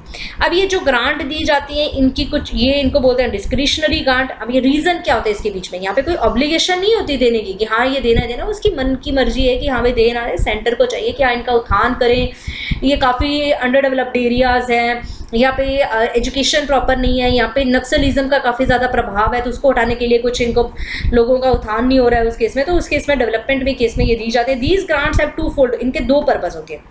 फर्स्टली कि ये स्टेट की हेल्प करना चाहते हैं कि कुछ प्लान टारगेट्स हैं कि हम जो फुलफिल प्लान टारगेट्स की हमने 5 ईयर प्लान बनाए, उसमें कुछ टारगेट बनाए कि एजुकेशन का स्तर इतना बढ़ा देंगे भाई, अब लेवल ऑफ पॉवर्टी को इतना कम कर देंगे तो उस प्लान टारगेट को पूरा करने के लिए हम सड़कें इतनी बना देंगे, यहाँ पे नहीं बनी हुई हैं, नक्सलिज्म के कारण नहीं बन पाई तो इतनी बना देंगे सड़कें।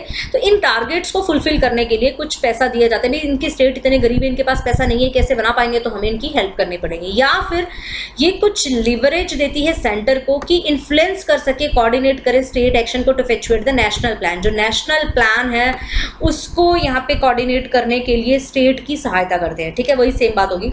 नोटेबली डिस्क्रिशनरी ग्रांट्स जो होती हैं फॉर्म ए लार्जर, ज़्यादातर ये ज़्यादा पार्ट होती हैं सेंट्रल ग्रांट्स का कंपेयर टू द ज़्यादातर डिस्क्रिशन पे, अपने डिस्क्रिशंस पे प्लान को, मतलब ये भी कई बार ऐसा भी माना जाता है कि ये जो मतलब पैसा दे के जो क्या दबदबा जो होता है सेंटर का उस स्टेट के ऊपर थोड़ा ज़्यादा बढ़ जाता है। ठीक है, कि भाई सर राज्य ने मतलब, और मेनली ये माना जाता है कि मतलब जिस जैसे कि बीजेपी की सरकार है और स्टेट में भी बीजेपी की सरकार है तो वो उसको ज़्यादा पैसा दे देती है। तो ये भी एक केस होता है कि ज़्यादातर ये जो ग्रांट्स डिस्क्रिशनरी ग्रांट्स ज़्यादा दी जाती हैं बजाय कि स्टैट्यूटरी ग्रांट्स के। नेक्स्ट आता है अदर ग्रांट्स। इसके अलावा भी कौन सी grant, third type of grant that is जो टेम्परेरी होती हैं और जो एक बार टेम्परेरी टाइम पे दी गई थी कि यहाँ पे जब हमें जूट की प्रोडक्शंस बढ़ानी थी तो उस टाइम पे जूट की प्रोडक्शन काफ़ी ज़्यादा हो रही थी असम, बिहार, उड़ीसा, बंगाल के अंदर। तो उस टाइम में एक्सपोर्ट ड्यूटीज़ जो लग रही थी उसको उस स्टेट के ऊपर भार कम करने के लिए इन स्टेट्स को ये कुछ पैसा दिया गया था कि ठीक है आपको हम पैसे देंगे, आप इसको बनाइए, इसको बाहर भेजिए। ये ग्रांट्स दी गई थी कुछ 10 साल के लिए, कॉन्स्टिट्यूशन के कमेंसमेंट के 10 साल तक ये ग्रांट्स दी गई थी। ठीक है, फाइनेंस कमीशन के रिकमेंडेशन पे ही ऐसा हुआ था। नेक्स्ट आता है फाइनेंस कमीशन। जैसे मैंने आपको बोला कि यहाँ पे हम पढ़ेंगे इसके बारे में। 280 आर्टिकल 280 के अंडर आता है फाइनेंस कमीशन। ये एक क्वासी जुडिशियल बॉडी है।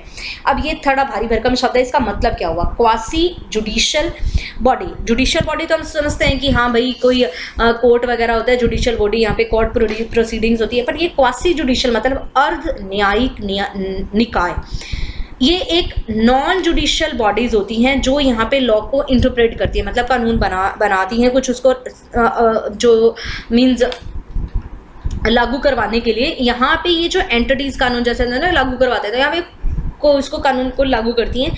ये एक मतलब एक अपने मतलब कि एक जो कहते हैं ना कि मतलब कि यहाँ पे मतलब बातचीत से जो मतलब चीज़ को हल निकाला, तो यहाँ पे बातचीत की जाती है। ये एक ट्राइब्यूनल बोर्ड की तरह कार्य करते हैं जो यहाँ पे एक ये जर्नल पब्लिक एडमिनिस्ट्रेटिव एजेंसीज की तरह कार्य करते हैं। इनके पास ये कुछ पावर्स होती हैं, ये एक प्रोसीजर्स के थ्रू कार्य करते हैं। ठीक है, और यहाँ पे उनको कुछ ऑब्जेक्टिव्स दिए जाते हैं कि आपको ये कार्य करना है, और कुछ एंड में ये कंक्लूजन निकाल के देते हैं। ठीक है, जैसे फाइनेंस का कंक्लूजन निकाले, हाँ भाई एग्जैक्ट इतना यहाँ पे बात में मुद्दे पे बात यहाँ पे खत्म होती है कि इतना इतना प्रोसीड दिया जाएगा, इस मैनर में दिया जाएगा, ऐसे दिया जाता है कि बातचीत के थ्रू एडवाइजरी दे के और ये इनसे कार्य किया जाता है। पावर्स इसके पास क्या होती हैं? पावर्स होती हैं यहाँ पे कि यहाँ पे अपने जिस मैटर पे जो इनको कोई मैटर दिया जाता है इनके ऊपर इनकी पावर होती है कि ये कोई कुछ जो इसके मैटर के ट्रस्ट के अंदर ये कुछ कानून बना सकते हैं। कुछ यहाँ पे इनकी जो पावर्स होती है उस एक स्पेसिफिक एरिया ऑफ एक्सपर्टीज़ के अंडर ही वेरी करती है कि मतलब ये जैसे कि फाइनेंस कमीशन है तो इसकी जो फाइनेंस के रिलेटेड, ये नहीं कि हर कोई मुद्दे को बैठ के फाइनेंस कमीशन कंक्लूजन निकालेंगे, नहीं, फाइनेंस को रिलेटेड ही इनके पास पावर होती है। अब ये जुडिशियल बॉडीज से कैसे अलग होती हैं? ये क्या ये जुडिशियल बॉडी से या कोर्ट वगैरह से ये कैसे अलग होती है? जैसे हम देखते हैं कि जुडिशली जो डिसीजंस होते हैं, अब जब सुप्रीम कोर्ट ने कोई निर्णय ले लिया तो वो क्या होता है? बाउंड होते हैं। इन्होंने कोई निर्णय ले लिया तो वो बाउंड नहीं होता, वो माने या ना माने वो अपने स्तर पे लेवल पे होता है, बट हाँ ये अपना एक कंक्लूजन निकाल के देती हैं। यहाँ पे ये जो क्वासी जुडिशियल बॉडी होती है ये इतना नहीं कि कोई स्ट्रिक्ट जुडिशियल रूल्स है, ये रूल ऑफ एविडेंस या प्रोसीजर फॉलो करते नहीं, ये इतना कोई फॉलो भी नहीं करती वो।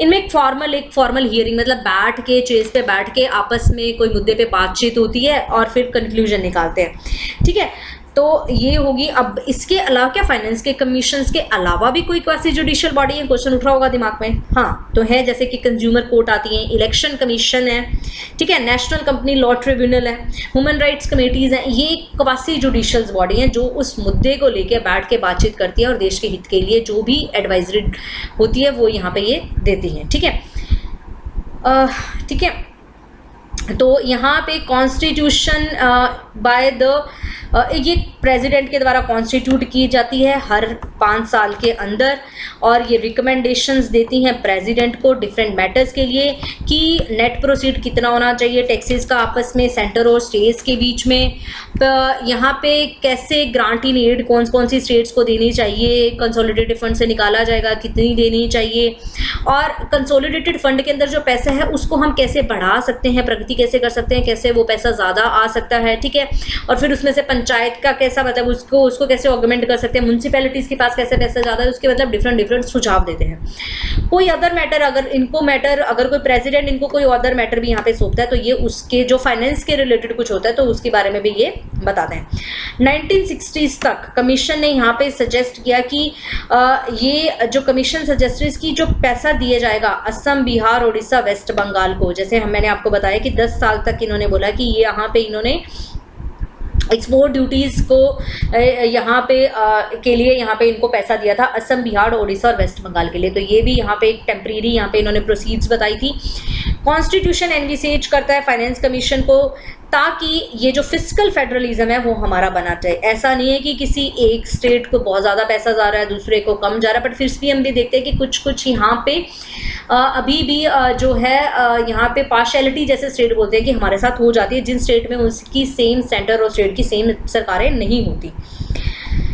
However, its role in a center state fiscal relation वो अंडरमाइन करता है by the emergence of planning commission. Planning commission के आने के बाद में माना जाता है कि इसका जो रोल है काफ़ी कम हो गया। जैसे कि अभी भी देखते हैं कि नीति आयोग के आने के बाद में इसका लेवल काफ़ी कम हो गया, जो एक नॉन कॉन्स्टिट्यूशन और नॉन स्टैट्यूटरी बॉडी है। ओके, और उसके बाद में देखें नीति आयोग के आने के बाद में इसका जो रोल है काफ़ी कम हो गया। Protections of a states interest, अब स्टेट के इंटरेस्ट को, अब मान लीजिए कि सब तरफ पलड़ा भारी जा रहा है सेंटर का, तो अब स्टेट्स के इंटरेस्ट को कैसे प्रोटेक्ट किया जाए। To protect the interest of a state in financial matter, constitution ने यहाँ पे कुछ फॉलोइंग बिल्स लेके आए जो इंट्रोड्यूस किए जाते हैं पार्लियामेंट में on the recommendation of president. Constitution कुछ बिल्स लेके आए जो इंट्रोड्यूस किए जाते हैं पार्लियामेंट के अंदर on the recommendation of president. सबसे पहला, अ बिल इम्पोज, अगर यहाँ पे कुछ भी वेरी किया जाता है किसी भी टैक्स में या ड्यूटीज़ के अंदर जिसमें स्टेट्स का इंटरेस्ट हो, तो यहाँ पे वो बिल जो है कि अगर कोई भी बिल यहाँ पे पास किया जाएगा तो वो प्रेसिडेंट की परमिशन से पास किया जाएगा। मान लीजिए कि कोई यहाँ पे बिल पास किया जा रहा है जिसमें यहाँ पे कुछ टैक्सेस को वेरी किया जा रहा है, मतलब घटाया जा रहा है जिसमें स्टेट इंटरेस्टेड है, तो यहाँ पे वो बिल प्रेसिडेंट से पास होके यहाँ पे बिल को पहले प्रेसिडेंट की रिकमेंडेशन लेनी पड़ेगी। तो प्रेसिडेंट अगर कुछ ऐसा हो रहा है कि जिसमें स्टेट के इंटरेस्ट जो हैं वो डिटोरेट हो रहे हैं, तो उस केस में वो बिल नहीं पास किया जाएगा, बिल लाया ही नहीं जा सकता। बिल जो वेरी करता है कि जो meaning of expression of agriculture income, यहाँ पे एग्रीकल्चर इनकम का ही नाम कुछ बदल दिया जाए, और फिर यहाँ पे स्टेट कहीं मतलब सेंटर कहीं आके पार्लियामेंट कहीं आके बोले कि हाँ इस पे भी हम टैक्स लगा सकते हैं, उसका कुछ नाम ही बदल के कुछ यहाँ पे उनके द्वारा प्रोसीज, तो उस केस में भी उस बिल को प्रेसिडेंट से पास होकर रिकमेंडेशन पे आ सकता है। बिल जो अफेक्ट करता है जिसमें से मनी जो डिस्ट्रीब्यूट की जाती है स्टेट्स को, उसमें कुछ चेंजेस लाए जा रहे हैं, तो वहाँ पे प्रेसिडेंट की रिकमेंडेशन लेनी होगी। बिल यहाँ पे जहाँ पे कुछ सरचार्ज लगाने किसी स्पेसिफाइड टैक्स पे या ड्यूटीज़ पे, तो वहाँ पे जो है प्रेसिडेंट की रिकमेंडेशन लेनी पड़ेगी। यहाँ पे जो एक्सप्रेशन लिखा गया टैक्सेस और duty in which states are interested, इसका मतलब क्या है। यहाँ पे जो लिखा गया ना टैक्सेस और the duties in which states are interested, इसका मतलब ये हुआ कि जो भी टैक्स और duty the whole part of a net proceed जहाँ पे असाइंड किया जाता है, मतलब जिसमें net proceed of the taxes states को जाना होता है, उसमें अगर कुछ चेंजेस लेके, मतलब थोड़ा मोटा मामला, थोड़ा बहुत जो कुछ पार्ट है वो सेंटर भी रखना चाह रहा है या फिर उसको कुछ कम कर रहा है, तो यहाँ पे उस बिल को लाने के लिए पहले प्रेसिडेंट की रिकमेंडेशन ज़रूरी होगी।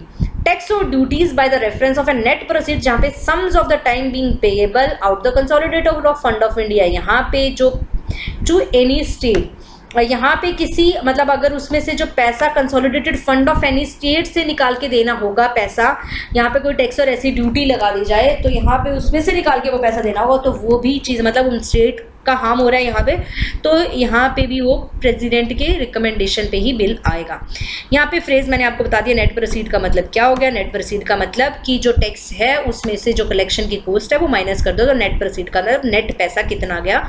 और ये जो नेट प्रोसीड किया जाता है उसको कौन पता करता है कि कितना नेट प्रोसीड होता है, तो वो जो कंट्रोलर एंड ऑडिटर जनरल हमारा ऑफ इंडिया होता है वो हमारा इसको बताता है कंट्रोलर। एंड इसके बारे में आगे हम पूरा स्टडी करेंगे कि कंट्रोलर एंड ऑडिटर जनरल के अदर फंक्शंस ये सेंटर पे भी होता है क्या स्टेट्स के लिए भी होता है। यस होता है। ये ऑडिटर ऑफ जनरल ये अपनी जो रिपोर्ट्स है, पीरियोडिक रिपोर्ट्स है, वो भी पार्लियामेंट को देता है, डिफरेंट स्टेट्स को देता है। नेट प्रोसीड्स के बारे में देखता है कितना पैसा कितना जनरेट हो रहा है, रेवेन्यू रिसिप्ट्स जनरेट हुई है, उनको ये पूरा देखता है।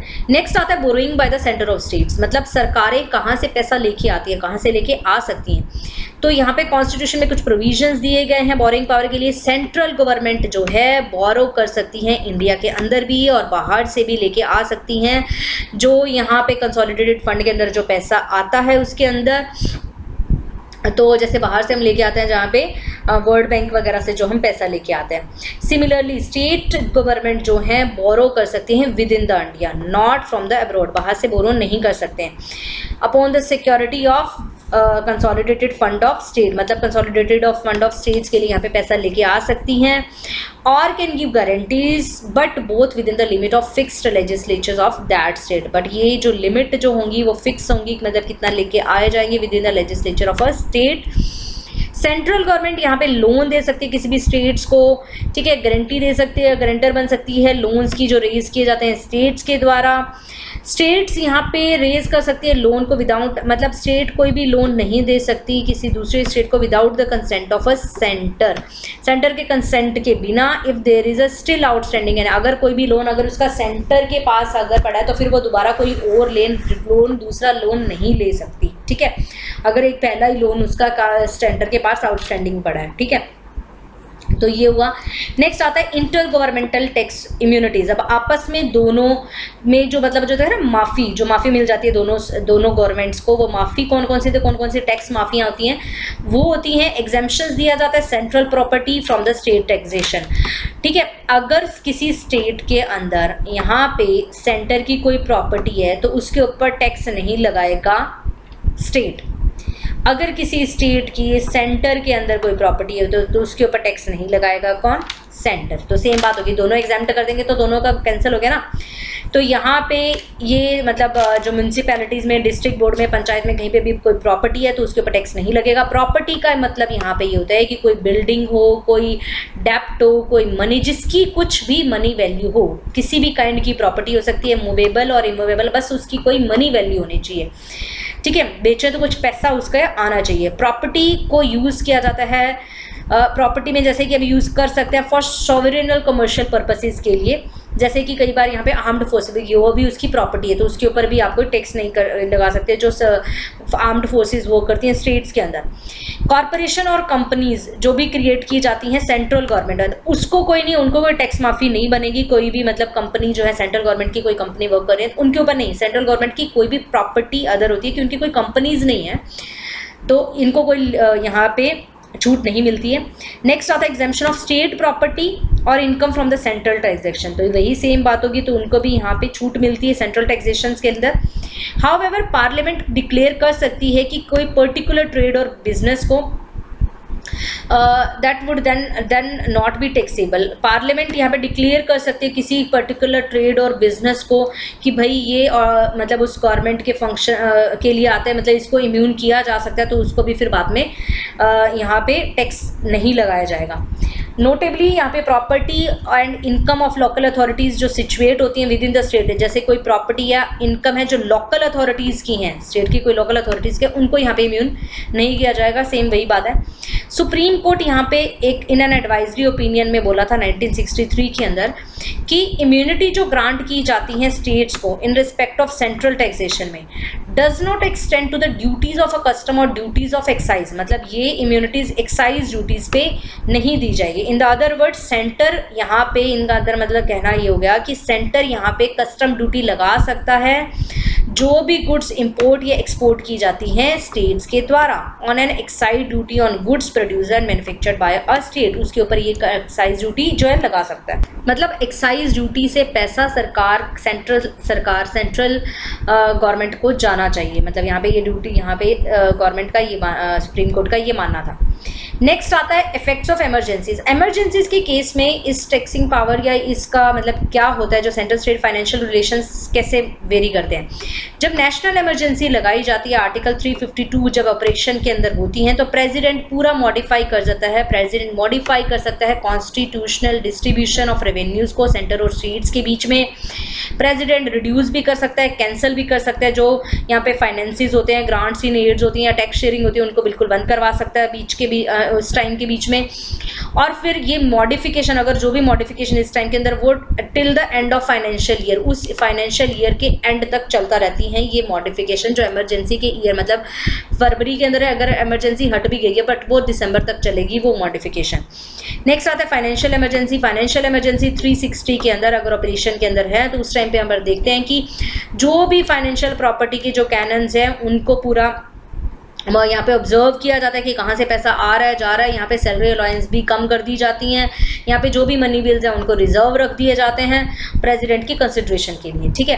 तो दिस इज ऑल अबाउट जो हमने यहाँ पे हमने स्टडी कर लिया, यहाँ पे एडमिनिस्ट्रेटिव रिलेशनशिप्स और यहाँ पे फाइनेंशियल रिलेशंस, ठीक है। अब लास्ट जो हमारा इस टॉपिक में कुछ थोड़ा वो जो कंटेंट बचता है, वो ट्रेंड्स जो हैं सेंट्रल स्टेट रिलेशंस के अंदर, मतलब कैसे रिलेशंस अभी तक रहे हैं, उसमें क्या चेंजेस आए हैं, कैसे डिफरेंट जो यहाँ पे जो हम देखेंगे कमेटीज़ आई, जैसे राजामन्नार कमेटी, यहाँ पे आनंदपुर साहिब रेजोल्यूशंस, इन सभी के बारे में हम स्टडी करेंगे। पुंची कमीशन जो काफ़ी इंपॉर्टेंट था सेंट्रल स्टेट रिलेशंस के अंदर, तो उसके बारे में स्टडी करेंगे। काफ़ी इंपॉर्टेंट टॉपिक्स जो हैं भी रह गए हैं इसके, अगर ज़्यादा बनाते तो काफ़ी ज़्यादा लेक्चर बड़ा हो जाता है, तो एक और बड़ा 30 मिनट्स के अराउंड वो लेक्चर होगा। तो stay tuned with me for the next part. Thank you, have a nice day. जय हिंद, जय Bharat, bye bye, take care.